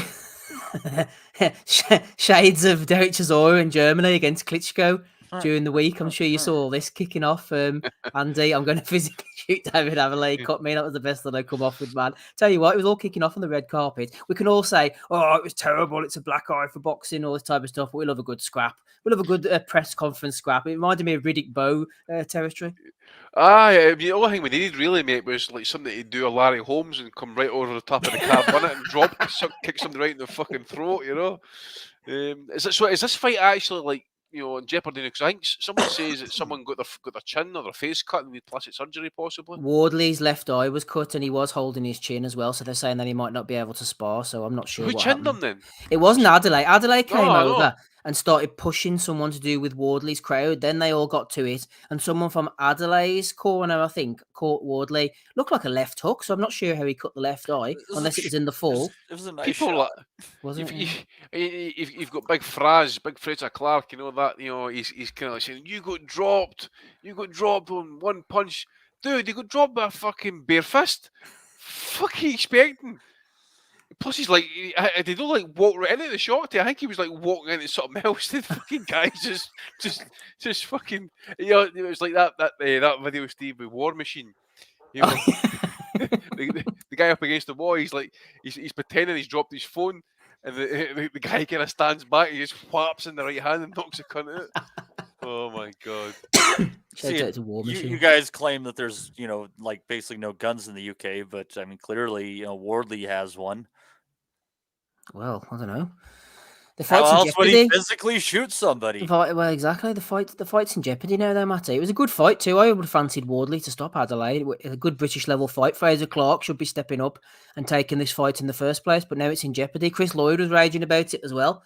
The voice of moral virtue. He's been nominated for Value of the Week. So yeah, Mark Stanton says, yeah, Adelaide getting iced if that goes ahead. Yeah, I think Wardley's one of these ones, Andy. I think he came from no amateur background. Maybe done a bit of white collar and licensed. I might be making that up, but I think he's decent enough. He'd be a hard man to beat, and I would favour him to beat Adelaide. I think Adelaide would gas out the fight as the fight goes on. Yeah, I'll be interested to see if it goes ahead. But you've now got that legit beef now, so you might get something maybe kind of spiky in this fight. But you're right about Lloyd. I've got his comment here. So they get an excellent fight sorted, and then blindside assault on Wardley cuts him and probably puts the fight back because he wouldn't be able to spar. I think I speak for everyone when I say you silly fucking dickhead at David Adelaide. He doesn't speak for me. I hate those. I think I speak for everybody. Posts. Speak for yourself. Oh, he clearly did. Yeah, Des is right. You need to see Wardley after 6 rounds, though. Yep, absolutely. That's a good point. That is a good point. Winner fights Fraser Clark. Yep, Fraser Clark. Well, he's moving on to world level after beating Dave Allen. He's got no time for these kind of boys. There's the WBF title we're fighting for here, right? WBF title, exactly. Hatham's been busy this week, finally. He says, another question for the pod. Will Tyson Fury grow into a worse version of John Fury? That's a scary thought, Matty. If ever I heard one. There can be only one. I hope not. Fury's been on one, hasn't he? He was at the Ngannou press conference. That's where the Wardley fight kicked off. Dan Raphael said Tyson Fury told Stephen A. Smith in an interview that after Ngannou, he wants to fight John Jones. Lol. That Usyk undisputed fight, not something he wants. It's absolute bollocks, Andy, at the moment. Fury's spouting all sorts of nonsense. The problem I have with this fight is, I know it's a circus fight. I don't hate it for them getting paid. I don't begrudge them going out and doing promotional fights between MMA, UFC, whatever it is. We saw Floyd McGregor do it. Don't give a shit about that. Boxing's always been like that. Ali against the wrestler and all this type of nonsense. Bare knuckle brawlers coming in fighting Alex Stewart. That's always gone on in boxing. The problem I have is these guys fight so irregularly. Once a year, if you're lucky. This is going to be his one fight of the year. If he was fighting someone else in March, then this spectacle against Ngannou, then he fights, say, I don't know, even Ruiz or somebody in December, and he has 3 fights this year, I could write this off and say, okay, let him go over and do this stupid fight. But the fact that he hasn't fought since Chisora, this is going to be his one fight this year, and it's a carnival fight. That's the thing that pisses me off about this. Yeah, as I say, mate, but I've not been kind of like following the build up to it, in all honesty, but you just don't know with Fury when he's coming out with comments like after like Ngannou want to fight John Jones and crap like that, mate. To be fair, I mean he seems to be well on with the Saudis at this point. What can I say, mate? You know, I've no problem fighters getting paid and that, but It is a bit of a joke in that end of the day. I can see this possibly being Ngannou like launching grenades at this guy in that for like 3 rounds. He gasses out. Fury's just going to play with him. It's just going to be an absolute shit fest. I think Fury. I've seen some comments about he's got a puncher's chance than Ngannou. Yeah, probably does, but I've seen Fury get fucking nailed with the biggest puncher on the planet just now, man. He 100%. 4 or 5 times, and he got up each and every time. Wilder so. can't put him down and keep him down. There's not much chance of this guy from a completely different discipline doing it. You see, part of me really believes, again, maybe I'm just being soft here, but I think Frank Warren deep down believes this is a load of bollocks, man. Of course he does. He's full of shit, Frank bollocks. Warren, saying, oh, yeah, it's a great fight, Tyson Fury, all this fucking bollocks. Fuck off, Frank. If somebody else was doing this, he'd be slating it on all the videos that he could get his hands on. Allegedly, he's only Steve. saying it's legitimate because he's getting paid from it. Allegedly, yeah. So yeah, he'd be getting his slice at that, but he's got to deep down that. I mean, he slagged Eddie and that for the KSI stuff back in the day. He's shot when other fucking promotions have been putting on these YouTuber shows, that type of thing. So it's not any better, to be fair. I can't remember if he made any comment about Floyd fighting Conor McGregor, for example, but. MB's mentioned strip him. There was something kicking about in the news talking about he could get stripped of his title one, but I didn't really kind of follow the detail on it, actually, to be fair. He's holding up the division. He's holding up people from moving their careers forward. That's fine. If you're the undisputed #1 fighter on the planet, if you don't want to fight legitimately, that's fine. Drop the belts then and let everybody else contest them. Yeah, absolutely agree with that. But then again, fucking the cuckolds at the WBC won't do that because they like the percentages. Yeah. They'll say they're all about moral and virtue when it suits them, and when they're going to make a few quid, they're not. These bothered. are the same people who won't strip Charlo because they want to stand with him during his time of need, that he's, in his mental struggles. Time of weed, more like. I didn't realise I was so passionate about this subject until I started talking about it, to be honest. Did you notice? I think the WBC created some sort of commemorative belt for this shit. Yes, they have actually. I've got it for Belly of the Week. Where are we? Let me see here. I'll bring it up now. There you go. Let me get rid of MB a second now. What is that? It's the WBC have created a new special WBC Riyadh champion belt, which will be awarded to the winner of Tyson Fury versus Francis Ngannou. So not only are they keeping the real belt hostage, they've got in on the act and created a belt to commemorate this farce. Absolute bollocks, man. You can see the hanging as well as actually the Saudis kind of like going in balls deep with the football players and throwing money left, right, and centre. They've kind of went away for the box side of things. I think a wee bit. I mean, obviously this stuff with the Joshua Wilder carry on. I'm not surprised they're not interested in that fight. I mean, who the fuck wants to put on that fight against for again? I'm guessing the type of money they're asking for that. But you'd be talking what 15, 20 million each. Possibly. You think to yourself, well, why would you want to pay that? Because A, they've got no belts. B, it's a bit late now at this point, and they're not going to be paying 2 contenders, this is exactly what they are at this point. Contenders, one of whom is absolutely looks like he's washed or a spent force. The other one looks like he hasn't fought. When did the last fight? Who are you referring to now? Sorry, Andy. Wilder. Oh yeah, sorry. You'll have to nail it down because there's so many of them. Wilder Joshua, sorry. Yeah, sorry. You know what I'm saying? Why would they want to pay mega money for a fight that's basically 2 contenders, one of who is his best days are behind him, the other one you just don't know what he's got left. Sometimes, in terms of Wilder, but it's just shit, man. The whole division's just in lockdown at the minute. And of course, you had the Usyk situation where you had the low blow, and that's still kind of rumbling on a little bit. And fuck, it's just the one thing you don't need, man, is controversy. Des puts it succinctly. He says the title belongs to boxing. The champion is a custodian of it. If you don't defend it properly, let others do that. The sport shouldn't be held up. Exactly. The boys AP says if anyone here says they refuse 30+ million for an easy night's work, is lying their tits off. That's what I said at the beginning. I wouldn't. I not speak for everybody else like Chris Lloyd. I'm not saying that. If you want to go and get 30+ million for an easy night's work, that's fine. Go ahead. But don't hold up everybody else and don't be so inactive. And this is your only one fight of the year. You're making a mockery of the sport in that case. That's my opinion. Other people might think differently. Take your money, absolutely. Anyway, Rob Kelly's slid in 30+ million to fight Francis Ngannou. Rob, nice work if you can get it, eh? Money for old rope, that isn't it? Like fucking hell. I just see. I'm speaking the same kind of rhetoric as every fucking hardcore boxing fan. This fight's a waste of time. It's a cash grab. You know, Simon Jordan's done this fucking whole spiel on the mainstream radio, kind of reflecting what we all think about it to Frank Warren's face.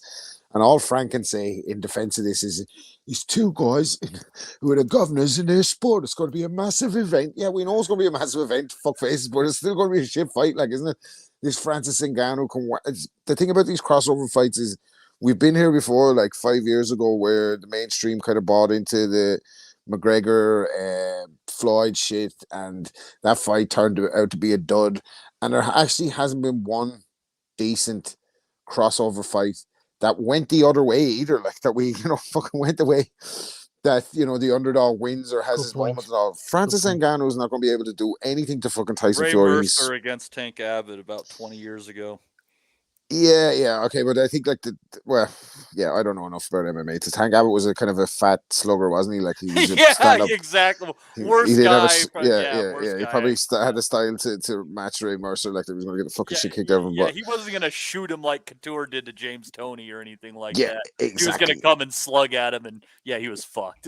But there's basically no interesting competitive aspect in this thing at all. And as far as draws go, like, maybe I've been fucking living under a rock, but I wouldn't have been able to fucking pick Francis Ngannou out of a fucking lineup. Same. Oh my, like, I wouldn't have been able to tell you, like, the other guys, obviously, McGregor, John Jones, these guys, you're familiar with their names.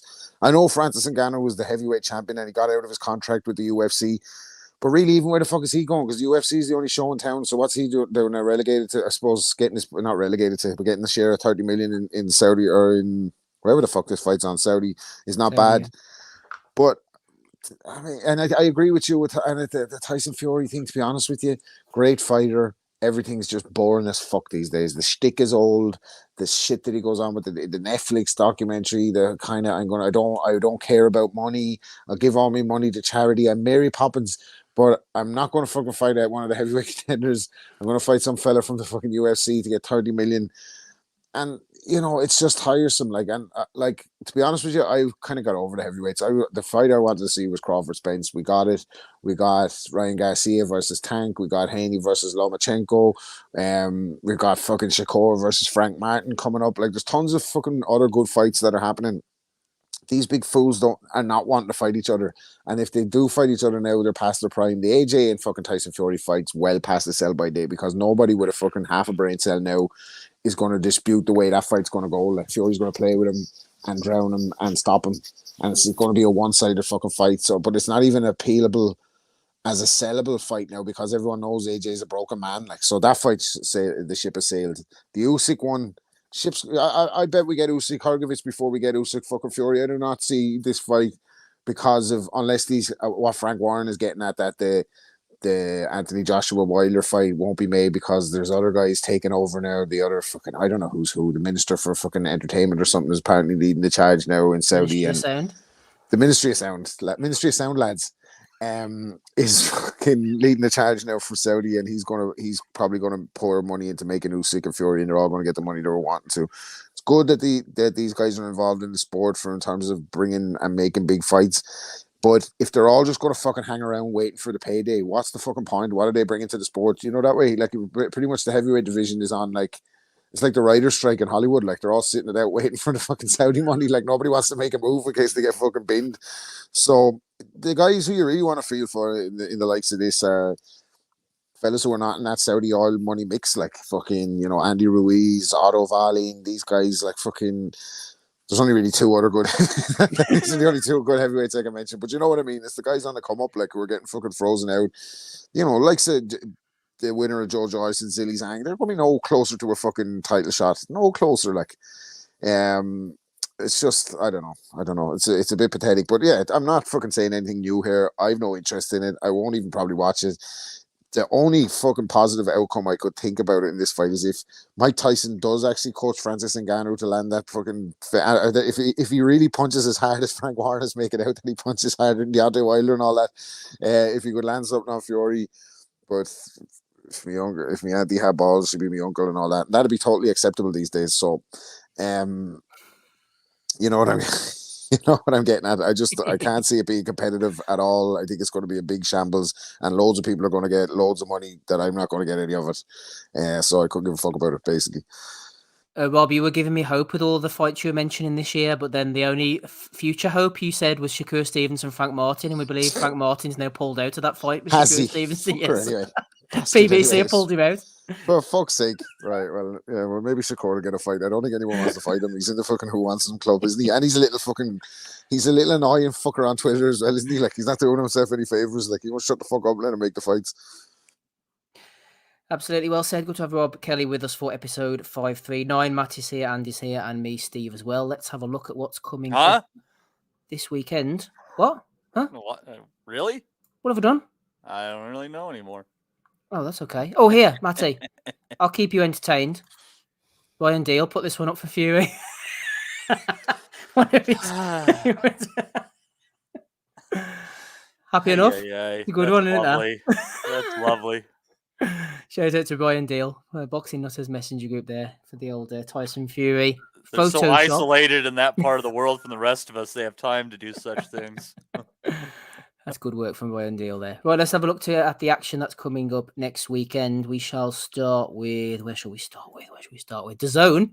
You're not going to be seeing this, Matty. What's the latest with the Zone situation? Are you back on board? Are you back in with the lads? So I hear a few lawsuits coming out, Matt. I think a few other customers maybe be going in that route as well, mate. Really? That's so interesting that people are that pissed off. So I found that if I go through the internet shit on my television, as much of a pain in the dick as it is, I can at least watch the fights with limited buffering, which is better than what's existing. So I might watch some of these fights. Even if I did want to cancel, Steve, I'd be stuck with them for a whole month on top of that. So... Yeah. Well, you might or might not be watching this fight next weekend, Saturday the 16th of September, in the Commerce Casino. Oscar De La Hoya will be there. He's promoting. He'll be there in body anyway, where his mind is. Who knows? A 12-rounder, William Zepeda. He's turning into quite a decent fighter, actually. We saw him knocking out Jaime Arboleda in his last fight. In his previous fight before that, it was a bit of a breakthrough win over Jojo Diaz over 12 rounds, and the opponent he's going in here, Mercito Gesta, actually also beat Jojo Diaz by surprise split decision win in his last outing. I remember him fighting Jorge Linares about 5 years ago and losing a decision to him. He has had a better fare since then. Wins over Joel Diaz, draw with Carlos Morales as well. What do you think about this fight, and more so William Zepeda, Matty going forward, his future prospects? He's definitely a puncher. He's very exciting. If they can maneuver him into a title shot, he's going to give anyone a trouble, you would think, around that sort of 135 region. Yeah, and you talk about a guy who's maybe a little bit frozen out of things. I'd say it's Zepeda because he beat Jojo Diaz, and he by beating Jojo Diaz, he won the opportunity to fight the guy who also beat Jojo Diaz. So how fortunate of a circumstance was that for him? Wonderful. That said, I think it's a decent fight. Yesta has shown himself to be a pretty durable fighter through the years, and I recall as we were looking ahead to his fight with Diaz, you said, and I said, I really think he has a good chance this fight, even though he's a big underdog. And you said, if he lets his hands go, probably. And lo and behold, he let his hands go, Steve. And if that same fighter with that same activity level shows up to face Zepeda, I don't know that he beats him, but I do think on Mexican Independence Weekend, where we actually don't have a huge card for once, this fight could deliver on the goods. It could be just boring, very negative from Yesta, with Zepeda, kind of like putting the work on him, but hit mostly gloves and elbows. Or it could be a good back and forth war with Zepeda coming out on top. I don't know. Optimistically, we get the war out of it, but we'll see. It just kind of depends which version of Yesta is going to be in the ring. Yeah, that's a good point about Mexican Independence Day. They couldn't even DAZN. You thought they would have jumped on that without Canelo going for it and maybe pulled out the aforementioned Estrada or something out of captivity and put him in there, or I suppose Ray Vargas. Well, he's not going to light any fires, is he? Or they could have found somebody, but Oscar's got Zepeda to head up Mexican Independence Weekend, at least, Andy. Gesta is a bit of an underwhelming opponent, says MB. Zepeda is the one Shakur should have fought. Where does Zepeda fit into the kind of box rec rankings, Andy, in and around 135? Let's have a look where he's positioned at number 5. You got Gervonta Davis at number 1. Then there's Haney, Stevenson, Lomachenko, Raymond Muratallaz hanging around, Frank Martin, even after his pullout, Ryan Garcia. Isak Cruz, Cambosos. Obviously, some of these guys could move up or down. It is pretty strong, actually, and there's some decent names. Where do we see Zepeda fitting in amongst that kind of mix? Well, obviously, if he gets his win, mate, I think you'd be looking at, obviously, well, we mentioned that guy, Los Santos. I think, was it MB mentioned him in the chat there, possibly? Yeah. You got Brinchik, I think he fought recently as well. Some good other names, because obviously, again, title fights are going to be hard to come by for him just now. And obviously, with Haney now, he's fighting Prograis, I think it is. He's moving up in weight to fight Prograis. I think it's been signed or it's been announced at least. So, really, there's the rankings there, Andy. I brought them up for you. A second, have a quick look. Yeah. Maxie Hughes, yeah, see that Russian. But the guys there, that's the Olympian gold medalist, isn't it? Decent fighter. Well, what I see ended up happening actually is I think that Top Rank in some way is going to end up potentially with Murataya against Cambosis or maybe Hughes. They might try to coax him back with that one. They could do something like that. He's on the zone as well, I suppose, so it's kind of awkward getting people over there. I'm looking at Ryan Garcia, maybe. I don't know. He's got Garcia's back up to 140, dude. Oh, is he right? He's yeah, going okay. to fight. You got Abdullayev. We'll just mention him there, actually. Matt Butter's not happy. He says the quality is really bad. Right, okay, I'll get rid of that then. Yeah, Abdullayev, right enough. Well, I don't know. No, Abdullayev's not coming over here, and no one's going over to Abdullayev out of that group. Well, I see he's ranked number 2, Zepeda, with the WBA, so Isaac Cruz is number 1. Abdullayev could go to Mexico. That fight wouldn't happen in the States, but he could go to Mexico, I think. Could do. Possibly, yeah. Possibly. It's an option for him. Go to Mexico. Why not? Shaquille Foster's going out there at the end of October. We wish him well. Right, what else have we got on the agenda here for next weekend before we move on to value of the week? There's a handful of some fights going on there, and there was Yocosta Valle is on that card. I think that's worth mentioning. I know not your thing, but Yocosta Valle versus Sinisa Estrada, probably one of the best fights that could be made in women's boxing. So we'll see how Valle looks in that one. That's on the undercard as a payday, isn't it? Yeah. Yep. Eric Priest against Simon Madsen might be an interesting fight. I was looking at that one. So there might be a little bit more on that one, but it's just kind of loose. I mean, there's a couple of fights this weekend that might surprise over these random cards, Steve, but just nothing that stands out, right? Just nothing that's just like bang on. That's going to be a killer. There is an ESPN card, which is on Friday night as well. I like a Friday night card, especially this one here. We've got on the undercard, Robson Conceição's there, Delante Tiger Johnson, Ruben Villa. Xander Zayas is returning. I think he was injured last time. He's going in against Roberto Valenzuela Jr. Jermaine Ortiz, who we've seen in the past fight Lomachenko and Jamel Herring. He's going in against Antonio Moran, who was iced by Devin Haney a few years ago. Big right hand there. But on the main event, Rob, I don't know if you have any interest in this one. Luis Alberto Lopez, last seen icing Mick Conlan. I was at ringside to see it in its full glory. Very unorthodox, big puncher. He's the home fighter now, the world champion. Love to see him get unifications. He's earned it. He's done things the hard way, Lopez. Going against Joet Gonzalez, who's had quite a few opportunities in the past. Gonzalez struggles against decent boxers. Shakur Stevenson stuck him on his head for 12 rounds. But against the likes of Lopez, a puncher who does come in at funny angles and leaves himself open. This could be exciting, Rob, this one, Gonzalez against Lopez.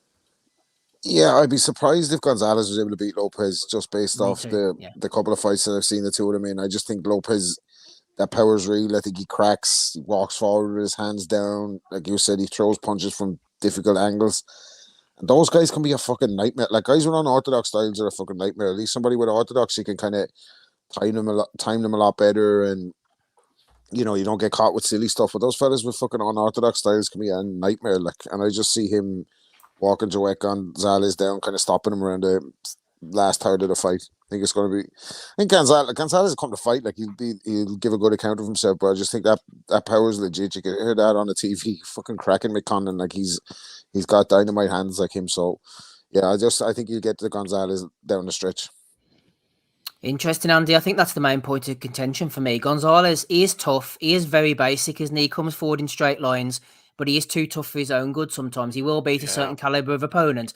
But I think the main point of interest here is, I don't think it's an absolute banker that Lopez wins, but I think he's a very heavy favourite. And the point of interest lies for me is to whether he can catch Gonzalez with one. If he could stop Joker Gonzalez and nobody else has in the past, that'd be a decent statement for Lopez. Yeah, I mean, that was one of the things I was going to mention, mate. When if he came to me on this fight, was the question was if Lopez could actually finish him, because Gonzalez is generally tough. He's been in with Stevenson, Navarrete as well. I think there's another L he's got in his record, but yeah, Lopez obviously again as well. He's one of those guys who maybe relies on the power just a wee bit too much, but definitely needs to be respected. But I would be inclined to say Lopez does it on points. So Lopez on points. Shout out to Lopez, Matty. I mentioned it earlier. Let's go over his record quickly then. So obviously early in his career, he lost to Rubin Villa, who's on the undercard, ironically. Lopez is the headliner, world champion. Rubin Villa lost to Navarrete, very talented fighter. He actually beat Lopez in 2019. So that was the last time he lost. He's gone on a mad run, of about 10 wins since then. I think his breakthrough for me was when he beat Gabe Flores Jr. He did everything but stop Flores. It was only the bravery of Flores in his corner that kept him going in that one, because Lopez absolutely beat the shit out of him. Then he come over to the UK and beat the shit out of Isak Lowe. Then the Josh Warrington fight, head clashes. Lopez got a bad cut there, got through against Warrington as best as he could. And then, as I mentioned, he came over to Belfast and knocked out Mick Conlan when Conlan tried to stand toe-to-toe with him. So the main point is he deserved this fight against Gonzalez. And if he can get past this and look impressive, he deserves to have a unification. He's, again, another example of a fighter. He's had a couple of losses in his career. He's bounced back. He can punch. He's exciting. And let's see him have bigger opportunities going forward. Oh, absolutely. And I mean, he's been doing the road warrior thing, like Mauricio Lara has, being the title holder and yet having to constantly be away from home. He had to earn his way on the road as well. So it'll be interesting to see, though, if Gonzalez can finally put it all together one night. He's paying 5-1. He is quite a big underdog, and you got to say that he's probably going to lose this one. Lopez has got to be, he's a favorite for a good reason, but Gonzalez, there's these moments in fights, Steve, and I know you've seen it. It's where it's like you look at him and you just feel like, man, this guy could really be a top-notch fighter. But he does it in bursts, and sometimes he's a bit lazy in the ring, and sometimes he seems like he could lose focus in the ring. Are you talking about Lopez, Matty? Sorry? No, I'm talking about Gonzalez. Okay, yeah. And it's like, and I do think he got the wrong end of the cards against Dogbe, to be fair. I agree. But it'll be interesting because if he shows up kind of and puts in some of the performances that he has in the past, he could, he's going to lose, could very well be stopped just in those lapses of paying attention. But if he puts it all together for one night, this could be a good style matchup for him, because it's not like Lopez isn't going to be there to be hit. He's going to be there to be hit because he's going to be throwing. It's just a matter of finding your opportunities and if you're willing to punch with him. And talking about punching with him, you mentioned the Dogbe fight. In his last fight, they got him a win, obviously, because he couldn't come into a world title fight off the back of a defeat. He fought Enrique Vivas. Now, it could have been a case, Matty, of him fighting down to the level of his opponent. I know Vivas obviously isn't sort of world level, but they were taking a lot of shots early on, and Gonzalez really toiled, took a lot of shots in return, a lot of hooks on the inside to make it an exciting fight. And it was a bit of a slog at times. You have to feel that he would be more defensively responsible than he was in that fight. But then, of course, when he did that against Shakur Stevenson, he was quite defensively responsible. He kept coming forward, but he looked quite one-dimensional. So he's going to have to get Lopez's respect at some point, and he can dig a little bit, and he's going to have to go toe-to-toe. And if he opens up against Lopez the way he did against Vivas, then the stoppage opportunity could come for the champion. Well, but I also think that's probably the only way he has a chance to really win this fight. Good And point. if you look at him, the reason he was going forward so much, it wasn't to maybe it was a bit to give the fans a show, but he found out that, if he doesn't do more positive work in the ring, he's not going to get the decision. So I don't know that it's going to be that way. I think that he's going to look for his opportunities, and it very well could go to points because he's durable. But I think, given Lopez's style and given the fact that he knows this could be his last chance, Steve, it really could. I do expect Gonzalez to go in there and throw some shots, and one or both guys is going to taste the canvas. Good point. I think it's his last chance before he ends up in that sort of Christopher Diaz, Jose Pedraza, Richard Comey. Isaac Dogboe was on the verge of going into that sort of pot of top-ranked fighters where they keep bringing you back to get beatings, but he's not quite at that stage yet, as Matty mentions. And Michael Nunn, forget about Michael Nunn. What about James Nunn? He says, best pod of the week. Big up the chat once more. Well, it's the only pod of the week, so I suppose by virtue of that, it's the best and the worst pod of the week, but we thank you for your comments there. James Could be a Nunn. Get a Life pod as well. There's a few Get a Life pods going. The fucking Matt Butters and the voices and whatever. Who else is on? Matt Butters, can't believe it's not Butters there, was on with me. Des, Matty as well was on too. And was anybody else on the Nutters call in from Wednesday night, Matty? I can't remember. Get a Life, everyone who was on it. Who else came on? Yeah, there was Matt definitely Butters, more people. Des, me, you. Ames came on as well, didn't Ames. Yep, and I feel like That there was was it. one more, wasn't there? No, I think that was it. You might be right. Yeah. Michael might have been just in the chat. He was in the chat. It was just the voices in your head with the other participants, Matty. That'd be some pod. Oh my god. Those participants are innumerable. Well, get them to hit the like button and subscribe. Go ahead, Andy. Fucking Gillian Anderson back for that fucking episode. I was a big fan of her in the 90s. David Duchovny as well, just for backup, you know. Oh dear, shots fired indeed. Right, let's get away from the stateside action and back to things closer to home on the Friday the 15th, before Gonzalez goes in against Lopez. We've got Frank Warren in the York Hall, Masood Abdullah 8-0 in the main event against Mark Leach. We saw Good Mark fight. Leach, quite a slippery fighter, absolutely. Lost to Liam Davis in his last fight, no shame there. Davis is a That very good card's trash, fighter. man. Fuck's sake. Well, Stay hang on, that Andy. kid. Let's go through it. I'm just having a look now. So we've got Willie Hutchinson against TBA. TBA is busy because he's going to be fighting Ellis Zorro as well. Chris Bork against TBA. Carl Epic Fail, TBA. Sure. This card's shit, Andy. Why didn't you warn me? TBA is like Mike Perez back in the day. Fucking couple fights on the knife. You see the thing is, you see your Willie Hutchinson, your Ellis Zorros. They're actually they're supposed to be defending titles in their fights. Yeah, here we are, Sunday night. We're still waiting for a fucking opponent. WBC International Light Heavyweight title and WBO European Cruiserweight title. Are you suggesting they're worthless titles, Andy, given there's only one person fighting for them? Could they make that shit up, man? Somehow they're going to pay a sanctioning fee for that bollocks, man. I just want to see if Willie Hutchinson's actually got a ranking at 175. Let's just have a quick check here. With all these coups in Africa, Frank's He having has. trouble finding opponents. He has. He's number 14. Bugger me. Fuck's sake. Oh dear. You going to watch it, Andy? I'm a fuck. The main event will be all right. Why don't you just watch the main event if you're Yeah, the allowed? main event. Yeah, the But I- boxing Asylum, brilliant. I don't know. I might tune in. Depends. Oh, what Mr. I'm up to. Dermo says this card isn't happening. It's been moved to the 6th of October. Well, fuck that. We were looking forward to it and all. Wasted energy. Damn Wasted it, now we have energy. to feign disappointment. So I'm not a hater Because he anymore. couldn't find any opponents. Is it No. definitely? Is it definitely? Aye. You can. MB seems to think it's not going ahead either. Well, Boxrec have got it on. That's what I go by. Oh, well. Yeah, me too. Fucking hell. Oh well, it Sorry was to hear trash that. anyway. You know, they've done the I right blame thing the by pulling that communists. shit. Yeah. It's putting At least when it right comes to the time. week before 6th of October, Andy, we're not have to preview this now. Yeah, we'll do what we can do, mate. We'll just timestamp this shit. So remember, 1 minute 25 mark, we can Yeah. timestamp it and copy and paste. Who's it doing the into that timestamping podcast. this week? Which one of us is doing that this week? Ames. It's James's fault that there's no time. By the way, just on that topic, a Interpol, Rob, shout out to the ProBox guys who have all of a sudden done their timestamps for their YouTube videos. So it was classic. If you wanted to see the knockouts for last Wednesday's fights, just go to their timestamps. Fair play to ProBox. But as for us doing it, get a fucking Timestamps for the life. future, Andy. Life for yourself. Get Just a fucking fucking life, man. scroll up and down until you hear a word you like, and then jump in. Fuck me. Life.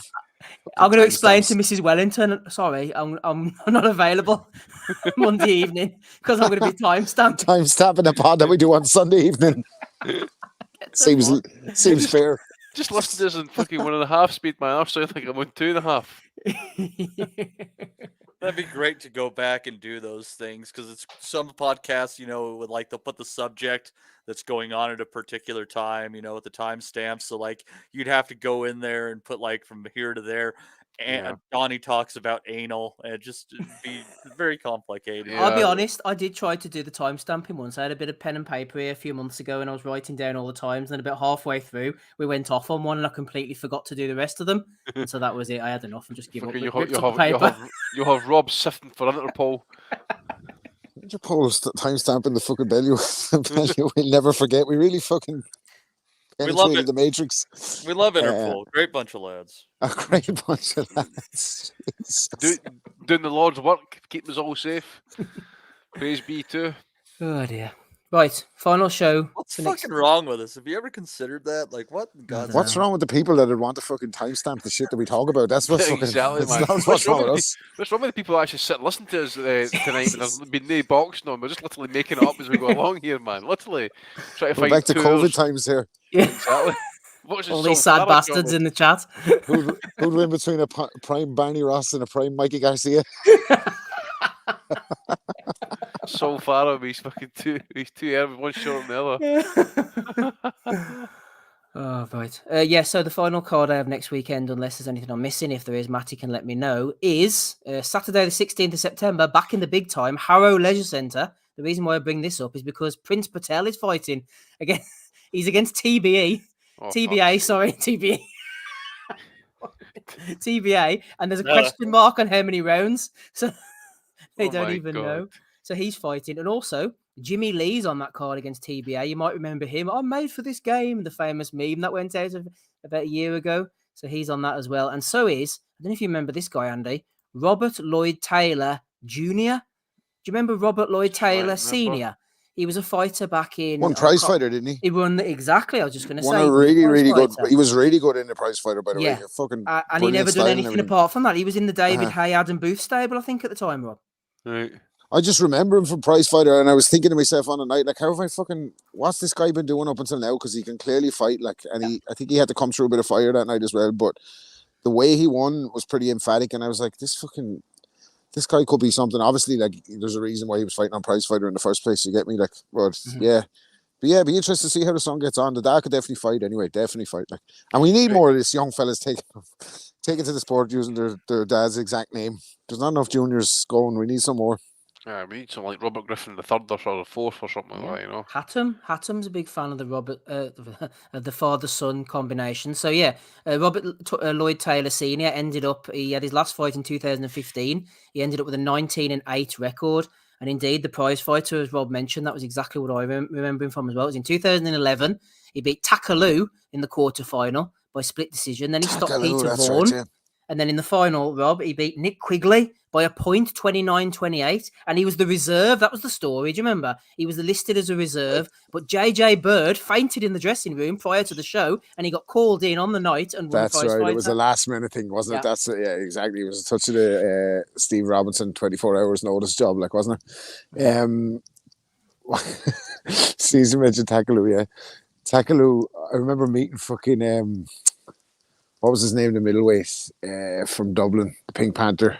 Oh, Jim Rock. Jim Rock. I remember meeting Jim Rock's sister in a pub in Wexford one night. One of the lads introduced me, he knew her, like, or whatever. He's like, oh, this is Jim Rock. And I didn't know what to say to her. I was like, I saw the fight against Takaloo. Takaloo smashed her in pieces. Didn't Takaloo knock him out?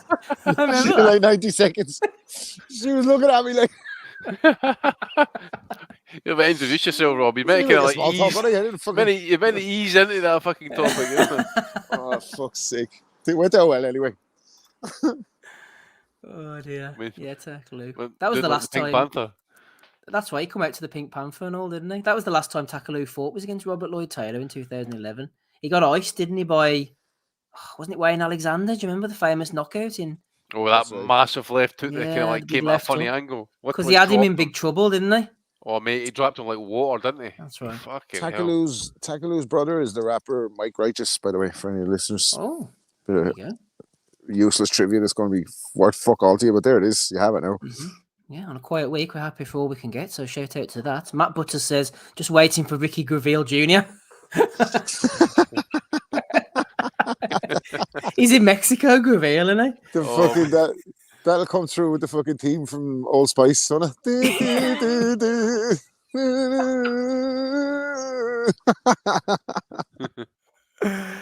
Oh dear. Yes, absolutely. Right. That's all the fights for next weekend and all the questions. Steve, you did Yeah. miss some fights that are going on next Go week. ahead. Go ahead. I hate to tell you of No, this, that's but fine. on Friday night, there's going to be a DAZN card with Angel Fierro against Brayan Zamaripa, who's only been once defeated. Oh, did I miss that? Yeah, you missed that. And there's also going to be Erica Cruz, who gave Amanda Serrano a good fight a couple fights back, taking on Melissa Odessa Parker. And you got to be into this one. Sabrina Perez defending her WBC interim women's featherweight title against Sky Nicholson in her first title opportunity. How can you not be excited for that? And if that doesn't trip your trigger, Mr. Wellington, hop on over to Fight TV, where Jerry Forrest is fighting Robert Hall Jr. And you're going to see the return of Dusty Hernandez Harrison. Who knows where the fuck he's been the last 7 or 8 years. And then also, you're going to see Glenn DeZern, husband of Franchon Cruz. I was going to ask you about that, actually. Oh, yeah. is that the husband? Right. Yeah. All 118 bantamweight pounds of him taking on Ernesto Guerrero. How does he handle her in the clinch? He's got the 18 pounds is rounded up, I think. Got to be like a look like a baby holding an apple, buddy. You got a subscription to DAZN.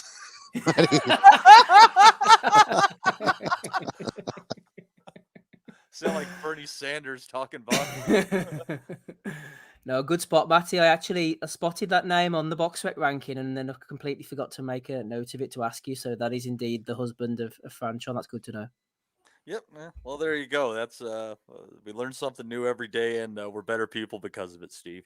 Thank you very much for that contribution. And we'll talk about those fights, maybe all or none of them next weekend. If there's nothing else, I think it's time to move on to the Value of the Week, episode 539. Andy's here, Rob's here, Matty's here, Steve's here as well. So many videos sent in this weekend. I haven't even had a chance to watch half of them, so this will be new to me as well. Let's start off with one that you mentioned earlier, actually, Matty. You haven't got the zone anymore, but there's good news because the money that would have been allocated to Canelo is now apparently going to be redistributed. And there's going to be these mega fights, these fantastic mega fights are all going to be made as a result of it. Well, we think anyway. The Zone was spending a huge amount of money on Canelo Alvarez that now sits floating that gives us the potential to go and make some mega fights for the back end of the year. And that's really the job that we're going to be tasked with now. We're not going to be replacing one night, we're going to be replacing multiple nights and bringing those big names to the platform with the money that they would have previously spent on one night with Canelo Alvarez. A lot of the budget, Canelo Alvarez. So now, with that money being freed up, what does that allow you to do on the Zone now? It doesn't really work like that. I don't think there's a pot of money that we will use regardless. We've got capital available to us, and we'll use it if opportunities are presented to us that make sense.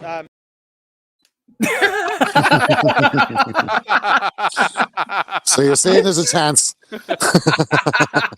Steve, they obviously had to dig into that pot to go to Tijuana and put on this great WBC interim women's featherweight title fight. Hey, guess what? There's no fights for you in the Zone, mate. None. I mean, I just heard the news today that he can't even get Wilder against Joshua, mate.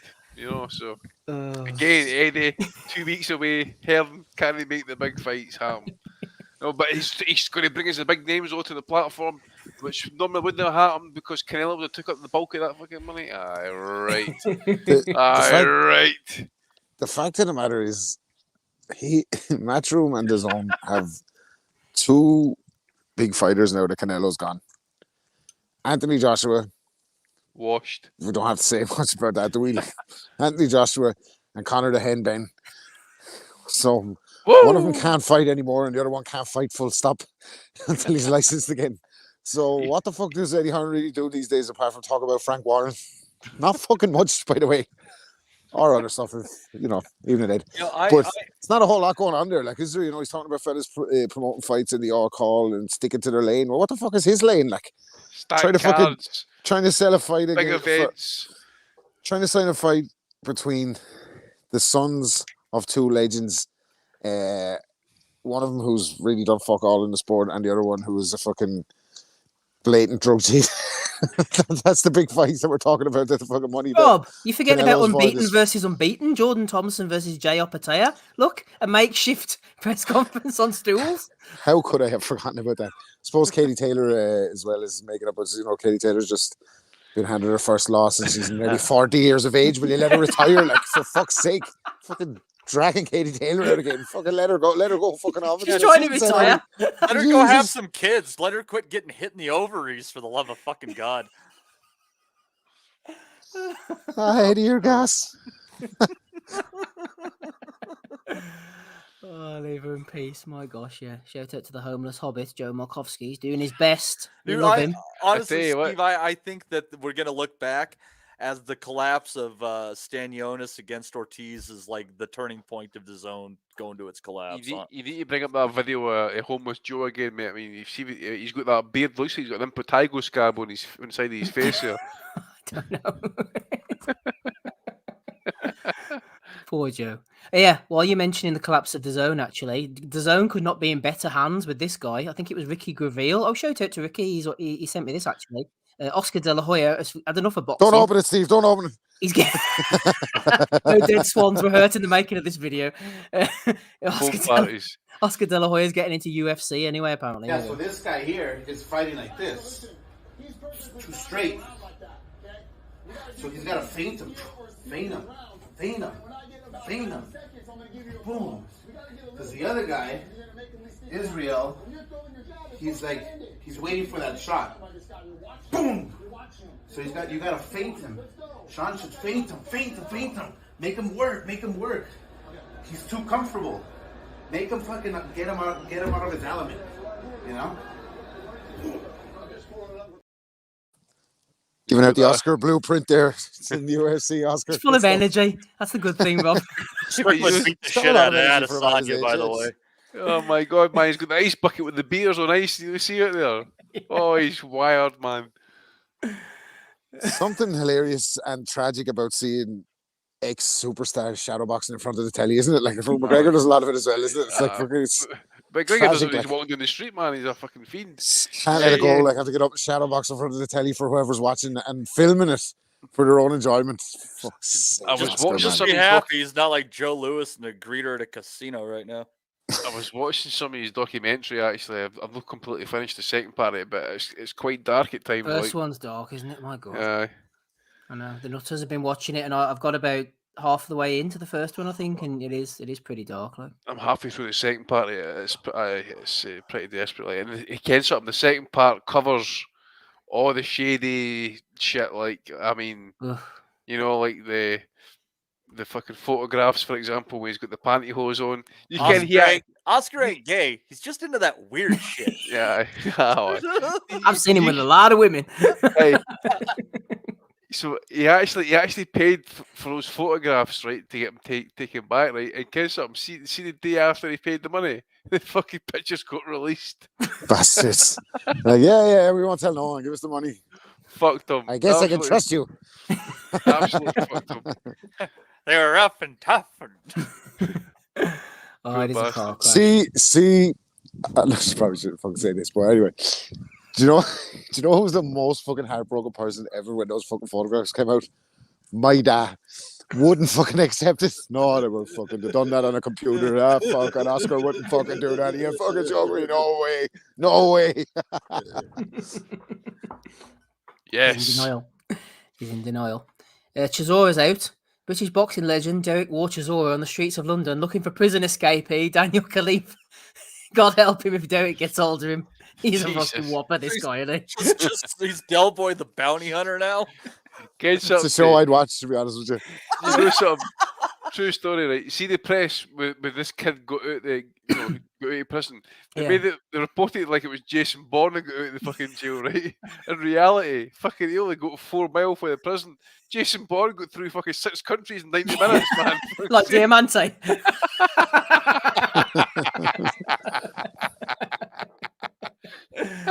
Oh dear.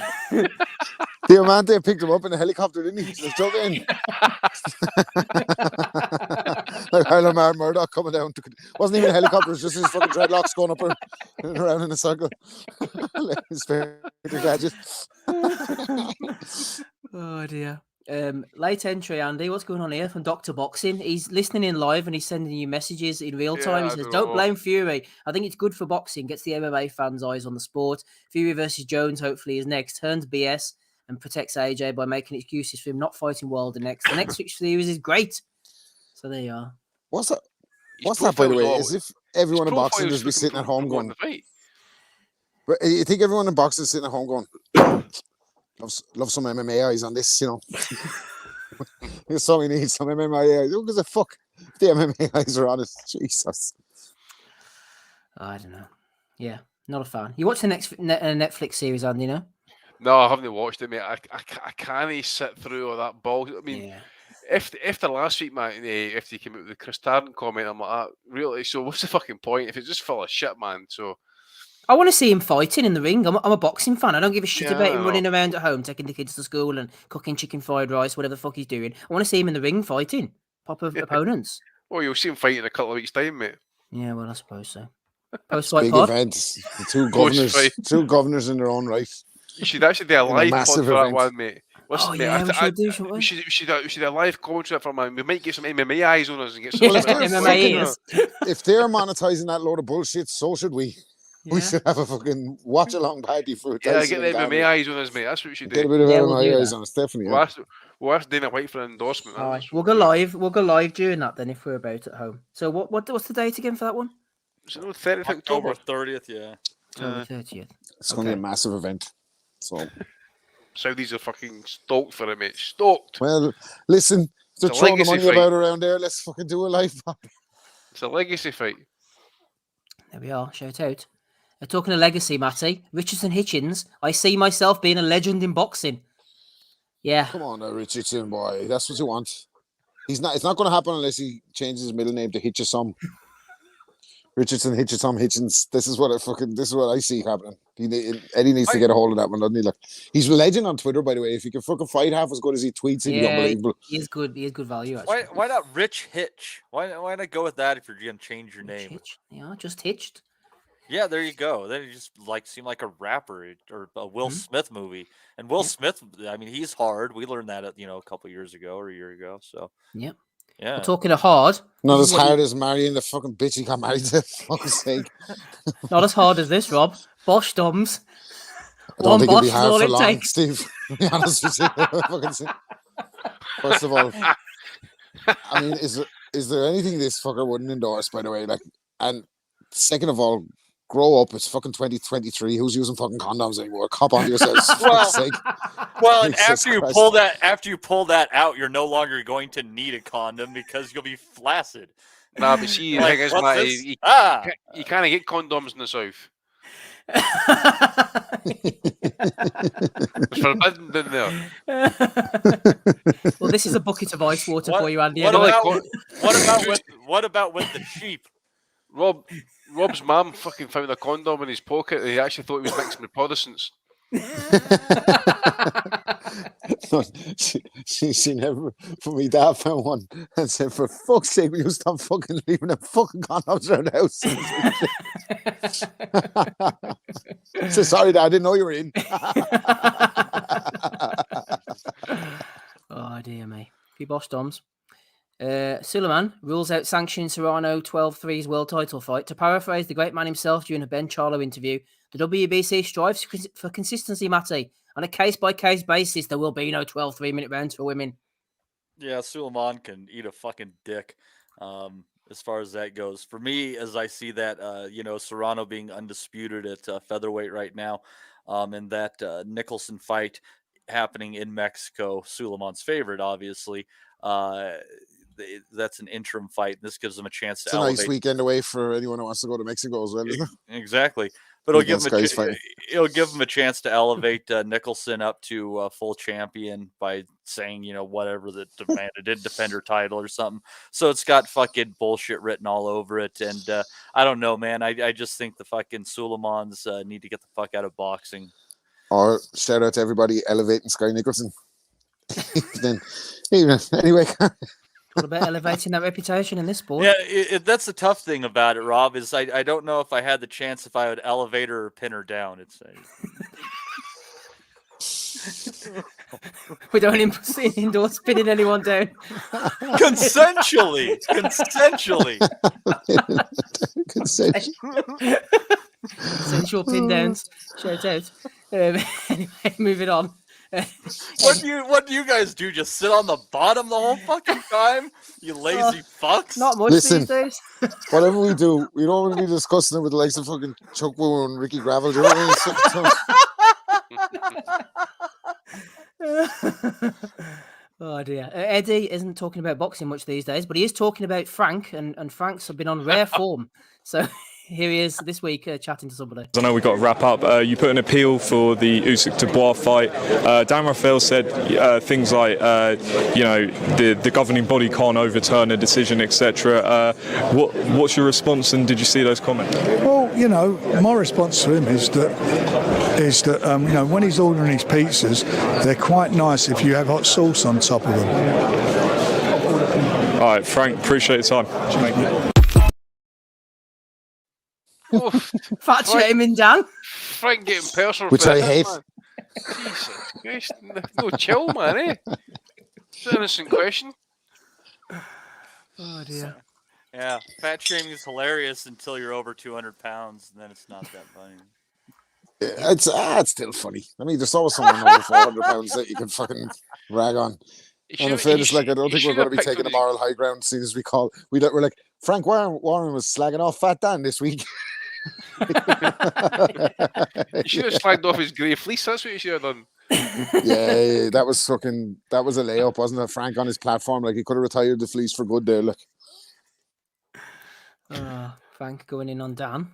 Back to the world of boxing. Someone alerted me to this this week, Andy. The WBCA world title, apparently, it hasn't been fought for since a no contest in 2012 between Timo Hoffman and Stefan Kreshman, but it's back. Last night, in fact, Alexander Frank fought Awad Tamim, WBCA title. I must admit, I'm a connoisseur of these belts, Andy. Never heard of that one.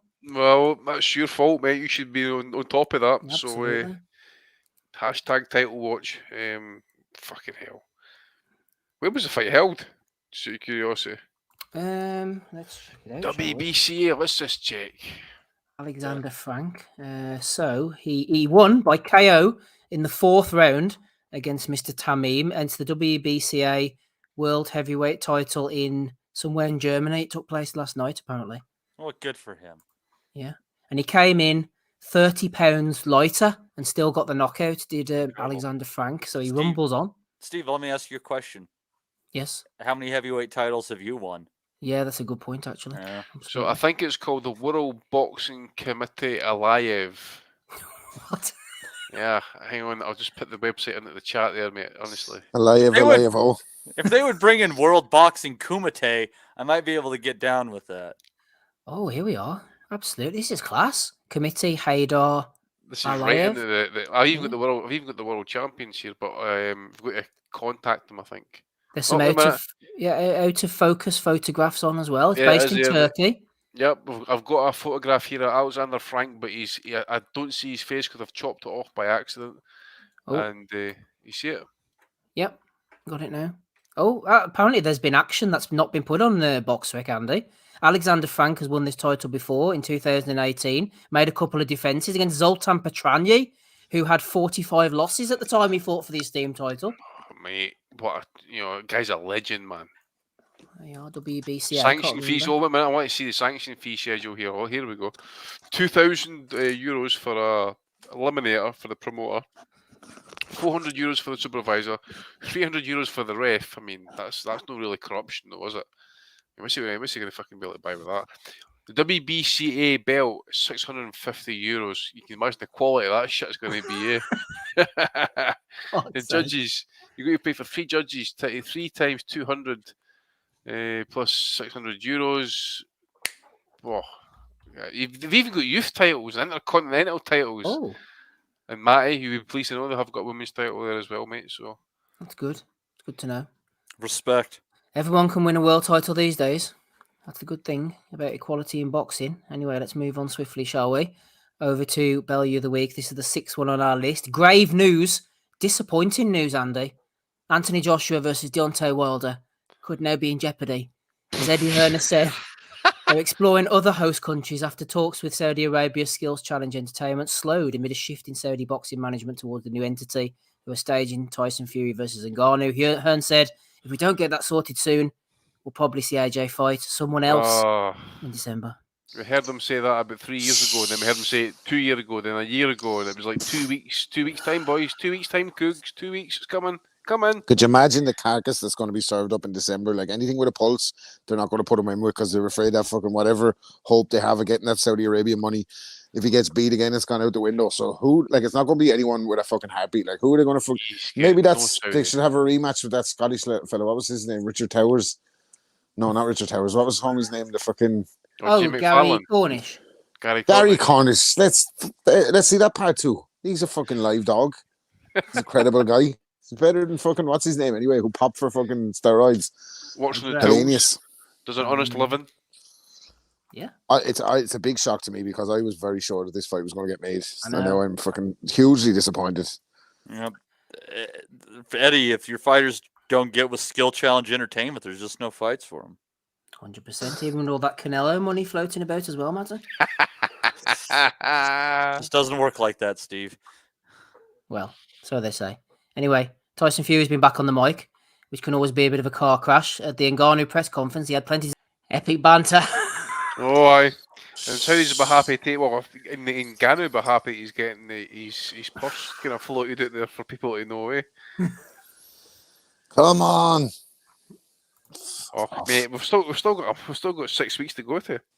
It's gonna get upped a bit. We'll have some music banter in there as well. Hey, White Rabbit and all that type of stuff. He used to sing at the press conferences in Belfast all the time. He doesn't do that anymore, does he? He used to get up and sing songs and tell jokes. He was comic relief comedy set he done once at one of the shows. It wasn't great. Like, I'm shocked. Oh dear. Anyway, there's a belt on the line. There's a belt on the line, Bob. Here we go. There's a belt on the line. WBC Riyadh champion. There it is, in all its glory. Is that the size of the belt? Like, yeah. No, probably. Sits around his belly. I honestly think the most entertaining thing about that event might be Tyson Fury's ring walk. I have a feeling it could be fucking epic.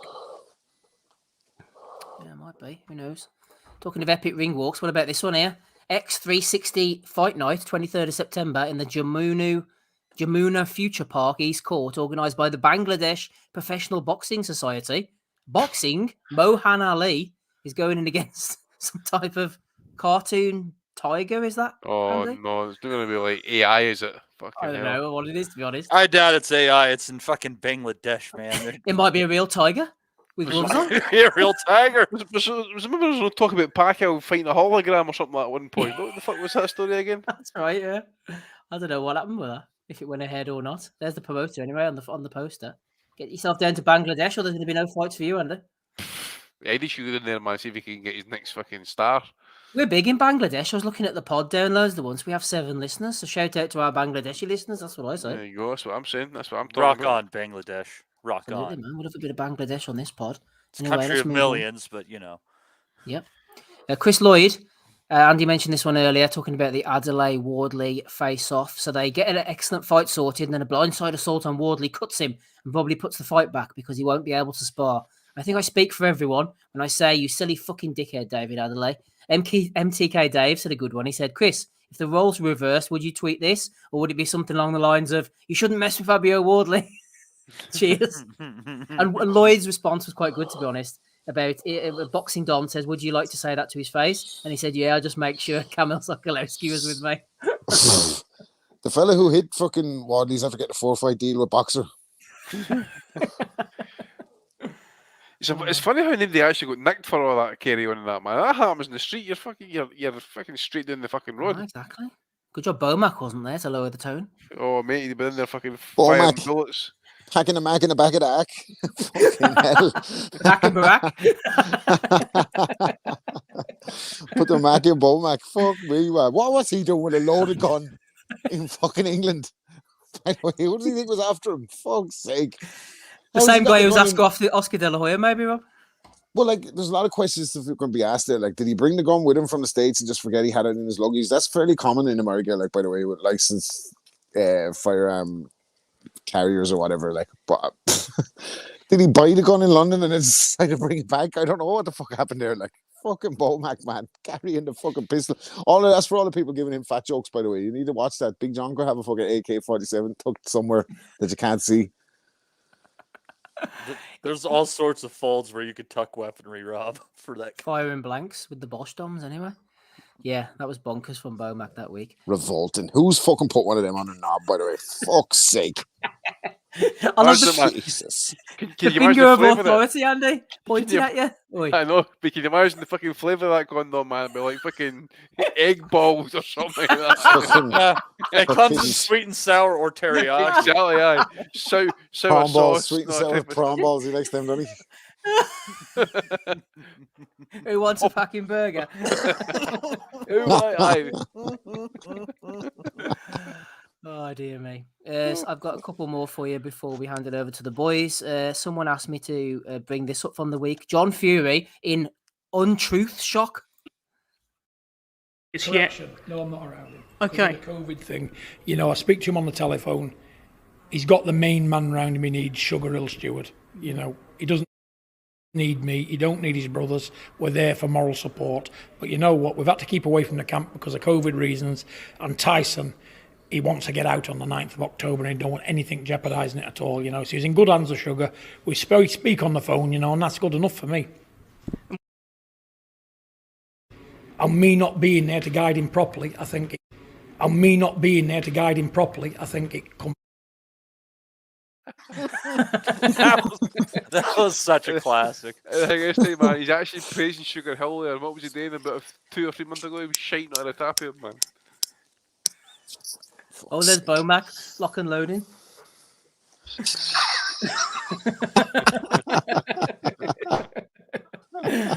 Oh dear. Good old John Fury. Bomac goes through the airport like Grand Theft Auto, motherfucker, carrying a fucking... Oh, believe Running around but like 8-ball in Manchester. I tried to cut this one, Andy, but it wouldn't let me. I think that's for the best of the viewers, to be honest with you. What the hell was going on here, man? She was proper wasted, whoever she was. Oh, mate, she couldn't get a tune together, could she? Fucking She was proper pissed off her face.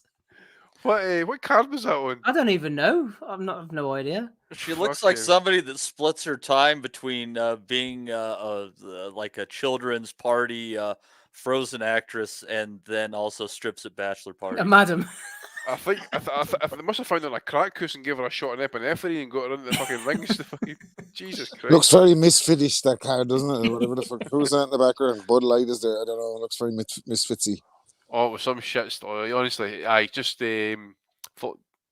I think I retweeted that actually, so it is pretty dreadful. Like some of that fucking singing. It was pretty poor. Number 1 says, "Does Matty have a piece?" I have a shot. I have a shotgun. Hated Shoddy. Dave Loback does. Matty's going with the shoddy. Matty with the shoddy. Taking shots. I don't bring my trouble to other people's places, but if they want to bring their trouble to me, well, here I am. Gabe has a gun, doesn't he? You just know it. Oh, he's got a handful of them. The tough thing for Gabe is not the fact that, you know, like being armed for an intruder. It's like getting from the chair to where the guns are. Jesus. How heavy is he, by the way? I don't know. 3 Heavier than bills. me. Touching about 450 last time I heard from him. Seriously? Gabe. Maybe he'll have a new line of condoms coming out soon. Gabe's 450 bollocks, man. He is touching 450.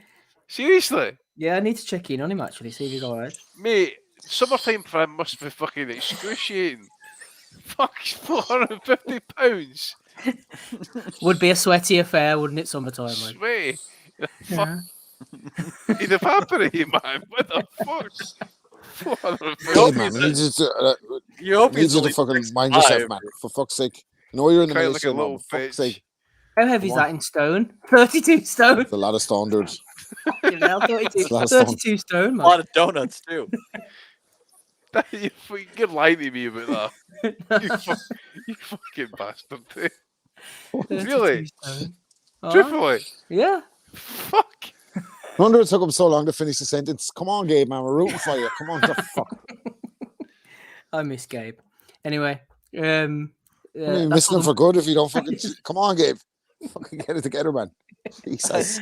Comorbidities and COVID really didn't work in the favor of fat people, Rob. That's just one of those things.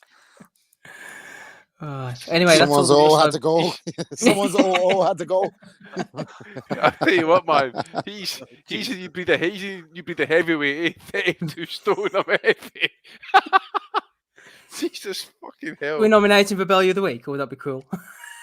I think 400 pounds is more than the combined weight of Deontay Wilder when he fought that Polish guy who gave him problems, Spilka. Oh, Spilka, yeah. Yep, he's more than Wilder and Spilka put together. If he's must have got his internal doors widened a bit, eh? That's 2 of me and another 2 stone. That is. Well, that's America for you. All right, that's all the ones I've got. 2 Robs plus 2 stone, huh? Just 2 stone, yeah, exactly. He's loving life, his Gabe. We wish him well. Right, Matty, what have you got for us this week? Those are all the nominations I've got. Me and my what that be 14 and a half stone ass have nothing to say. Oh, okay. Rob, what you got for us this week? Big George, baby. Ooh. There was a debate kicked off by who was the greatest British fighter of all time, wasn't it? And George Foreman kicked in and he said, Joe Calzaghe was a fighting machine. Other than Henry Armstrong, boxing has never seen such a fighting machine. No one could beat him. Not even the great Roy Jones Jr. And Roy Jones was about as good as they come. Well, not when he fucking fought Calzaghe, he wasn't. Right, George? About 12 years removed, wasn't it? Yeah. I'll have you remember, Rob, that Roy Jones Jr. kept fighting for another 10 years after that defeat. Yeah, but he didn't fucking win too many of them, man. You almost have forgot George Foreman was the worst, as great a fighter as he was the worst boxing pundit in the history of fucking the sport. You ever hear his HBO commentary? Holy fuck, man. It was the worst shit of all time. He was brutal, but Lennox was pretty brutal. Oh, Lennox is bad, yeah. Lennox, aye. George was good on the night to Bo Gallotta, though, wasn't he? Don't do it, son. It's okay. That's right. He was brilliant, actually. It's funny. He almost forgot that he mentioned Roy Jones there, because in the Montel Griffin rematch, he was like, Griffin is setting traps here for Roy. Roy's got to be careful. Oh, my God. He always done that, though, didn't he? Do you remember Hopkins Trinidad? He kept going, oh, Hopkins, better be careful here. And Merchant was like, why won't you give Merchant eventually got pissed off at him, and he's like, you don't seem to be giving Bernard any credit, George. I'm calling the fight as I see it. He was back to selling grills then pretty shortly afterwards. HBO binned him off, wasn't it? But yeah, shout out to Big George, man. But that's I don't know if I think Joe Calzaghe was a great fighter. I don't know if measuring him off his win against Roy Jones in the last fight of his career is probably the fucking defining fight, but whatever. Well, I'm curious what your opinion would be if you took 15 consecutive punches off of Evander Holyfield, Rob. I don't know. You might rattle your reasoning abilities just a little bit too. Well, I don't know if I'd want that. I remember Evander Holyfield in the same weekend that Mike Tyson knocked out Carl the Truth Williams, somewhat controversially in Las Vegas, because Williams tried to beat the count and the referee waved it off. But Holyfield knocked out a Brazilian guy called Adilson Rodriguez. His fucking toe was twitching on the ground. I said, fuck me. No, I don't think so. Yeah, Evander could definitely punch.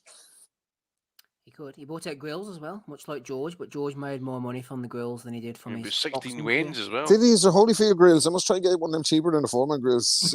Fucking Aldi has them. I'm sure if you can get one there, Rob, to be honest. Andy, any nominations from you, please? Well, just one. Michael Montero. People might know him about this parish writer for the Ring magazine, etc.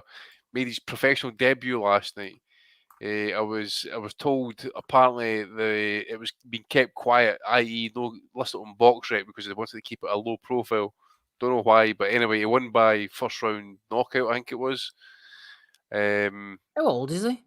He's in his 40s anyway, mate. He's older than us, isn't he? Aye. People who saw the fight apparently says you just call it sloppy. And apparently the opponent just ran out of gas. This was Ran out of gas in the first round. Exactly. Fucking, but look at this kid, man. He's got fucking bigger tits, man. Misses, man. Honestly, God. Respect anyone who gets in the ring. I could run out of gas in the first round, all right. If that's the standard. This guy looks like he's fucking huffing and puffing trying to get to the ring now, mate. I'll see if I can put his picture on the chat there for you to throw it up. Curtis Harper put up a bit of effort by the sound of it. State of that, man. Just after your comments last week about Shane Mosley, I actually caught some of his interview. Actually, my God, he sounds fucking awful. So I posted out a part of the video anyway. Something about his ex-wife said he'd lose to Antonio Margarito. So I says, he sounds absolutely awful. Anyway, Vince Cummins for the boxing rank comes along and says, "Holy shit, man, that's a welterweight Joe Biden." Holy fuck! Fuck's sake! Christ. Pretty brutal. Rick Glaser, apparently, yesterday was 32 years since he's been a professional as such in the boxing sphere. Anyway, so he's just letting us know. Landmark. That landmark, indeed. Knowing what I know today, I would make the same decision again to enter the boxing business, as I have no regrets and I love it. But if I had to make the same decision to enter boxing today and never being in it prior, it's quite a long tweet here. I'll just jump on because one of the listeners, Michael Shube, messages him, "Rick, as someone who's played in the men's role in the industry, my pal Andy Patterson asked me to ask you, what would you say to your younger self when entering such a prominent role in the sport?" Rick Glaser comes back and says, "First off, my role isn't prominent, but it's definitely a necessity. I would not change a thing." What kind of advice is that? I don't know. It says, right, cheers for the detailed reply, Rick. My pal Andy Patterson told me that you were an enormous figurehead in the US boxing business. I will tell him tomorrow you're always small change. So there we are. 32 years in the sport, Rick Glaser. I mean, still don't know what you done, but it's not prominent, but it's a necessity. I'm kind of 32 years in the sport, so I didn't do anything for the sport really, but I'm in it. You know what I mean? By Glazer's landmark, Rob, I'm going to say we have milestones of our own, I think, don't we, that we could attest to. Look at that opponent, man. Look at him. He's fucking wheezing walking in that ring now. Stay him. He's the second best Glazer in Rocky boxing. There, man. Second best Glazer in boxing, apart from those fellas that were selling the windows with Floyd. See, if we were to go 32 years, if we were to go 32 years in this, we would be doing this into the mid 2040s. Oh, Floyd had a good week this week, by the way. He had a bit of a fucking moment on Insta where he just decided to pull out one of his Gucci handbags full of watches that were all worth like 300 grand and made whoever was filming it in his house follow him around with his fucking with his phone filming him. And there was basically no point in his post other than Floyd talking about that he likes to buy watches, but he was sprinkling it in with his usual catchphrases like, "What we're going to do now is, as you can see," what the fuck is he talking about? Like just pulling out these watches with all these diamonds in them. But it's lonely at the top, I think, for Floyd Mayweather, isn't it? He just really needs a friend, doesn't he? Yeah, he's a lonely man. Do you guys know the difference between a pickpocket and a peeping Tom? Go on. Well, one snatches watches.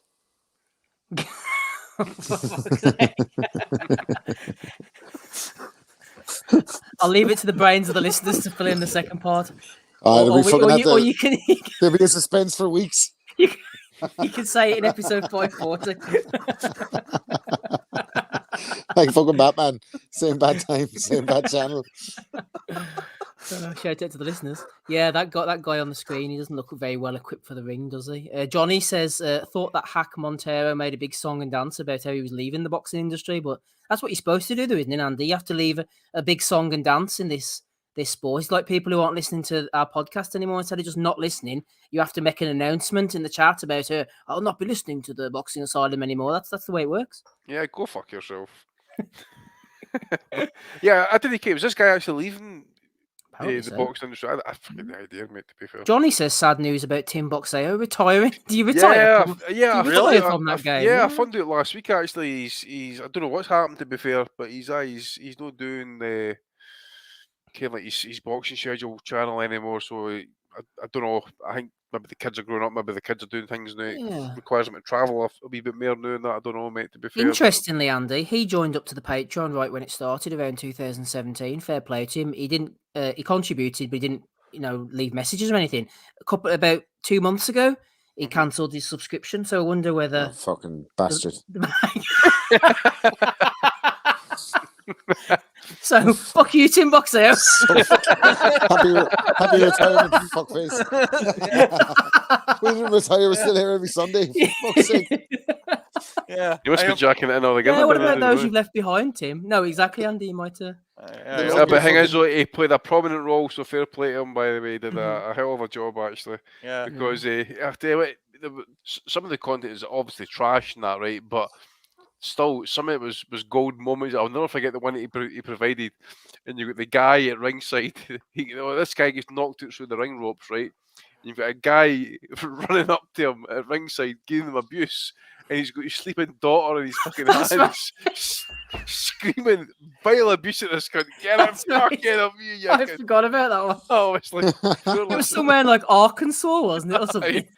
Some shithole in the back end of nowhere, man. He jumps up with his child sleeping in his arms and starts shouting at the guy knocked out. Oh, that was a classic moment. Why in the fucking ringside? And the carpets as well was a good one, wasn't it? In Egypt when they put down the carpets in the ring. The Persian rugs, I am Lithgow. Cancelling this fucking Patreon. The local supermarket is only doing Coronas in batches of 20 now. We used to be able to get 6 bottles. Now I have to buy 20 at a time. To sit through this fucking tin box AO. Sake. Oh dear. Yeah, don't like sit around and get fat in your retirement and get like blood clots or anything. Yep. Yeah. Well, if Tim Boxer is still out there, if he wants to come on and have a banter with us for an hour or one of the Sunday evenings, he's more than welcome. Tell him to reinstate his Patreon. Nick, come on.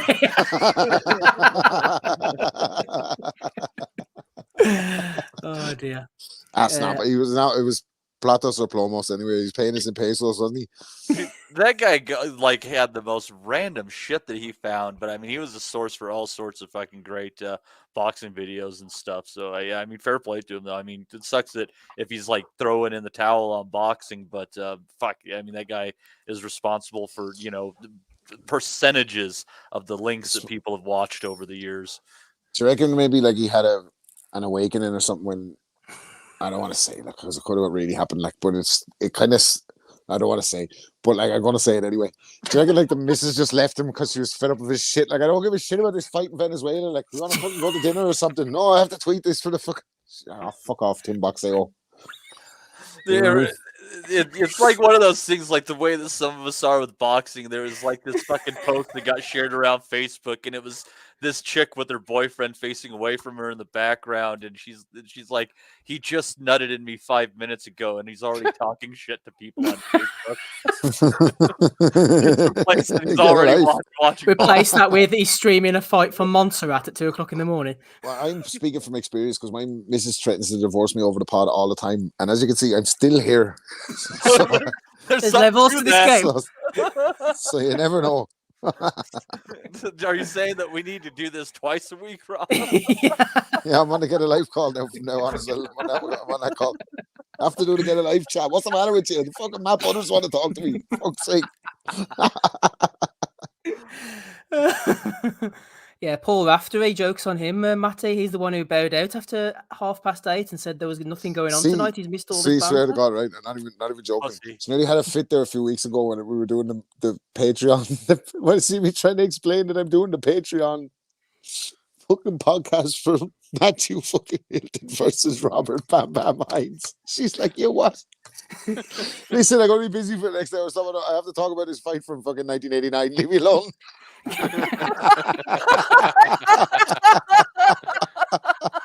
Face on her, the little one disgusted. Oh, shout out to the long suffering Mrs. Kelly. Anything else from you, Andy? No, mate, no. Long may it continue. Time for my bed, actually. Fucking shattered. Right, let's go through them quickly and then we'll get out of here. So we had Derek War Chisora. Hang on, Johnny. Let's get rid of you there so we can actually see them going on the streets of London. We had Dr. Boxing. We had Richardson Hitchens. We had the Bosch Doms. We had Mauricio Suleiman. We had the WBCA. We had Eddie informing us of the grave news. We had Eddie again. We had the Bangladesh card. Who knows what's going on there? WBC titles. Chris Lloyd. The shit show over in wherever that was.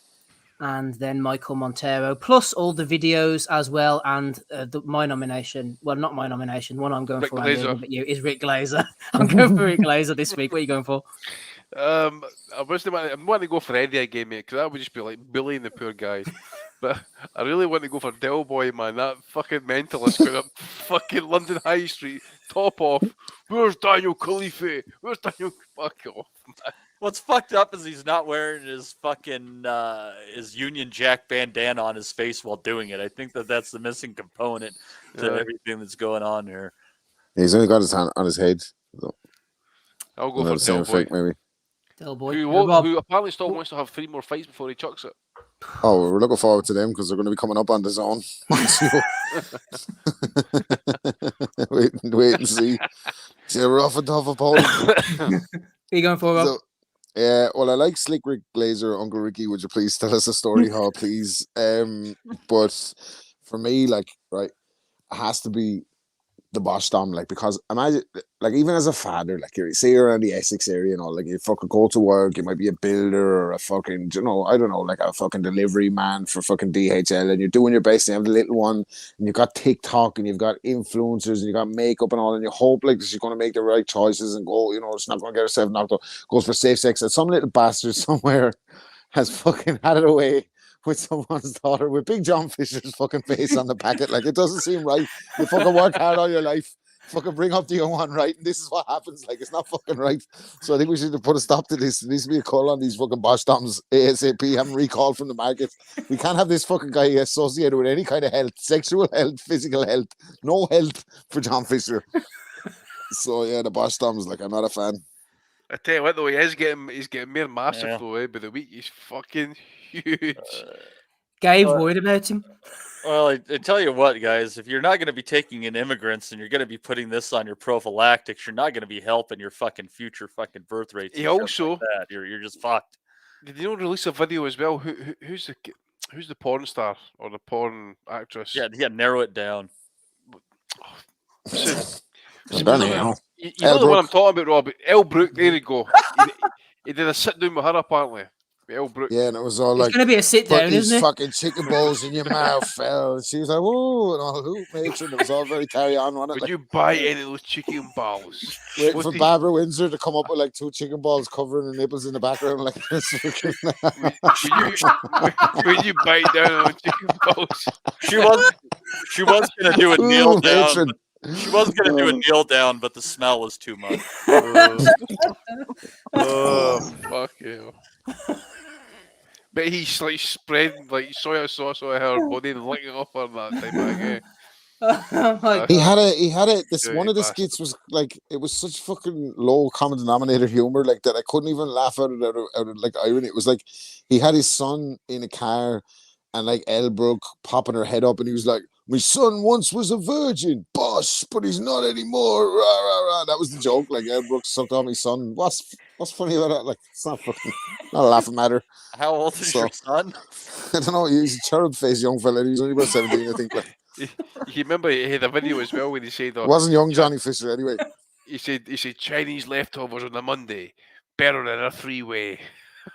Tell that to your wife, maybe Elle Brook in bed, we see if it's fucking better than a 3-way. Mate. He's probably See, sitting in one of the the corner boys put a video of him there, like in the week, and like I mentioned before, like again, like this could be the same fate the poor Tim Boxeo felt it, but the missus is sick of his shit. Like she is sick of his shit.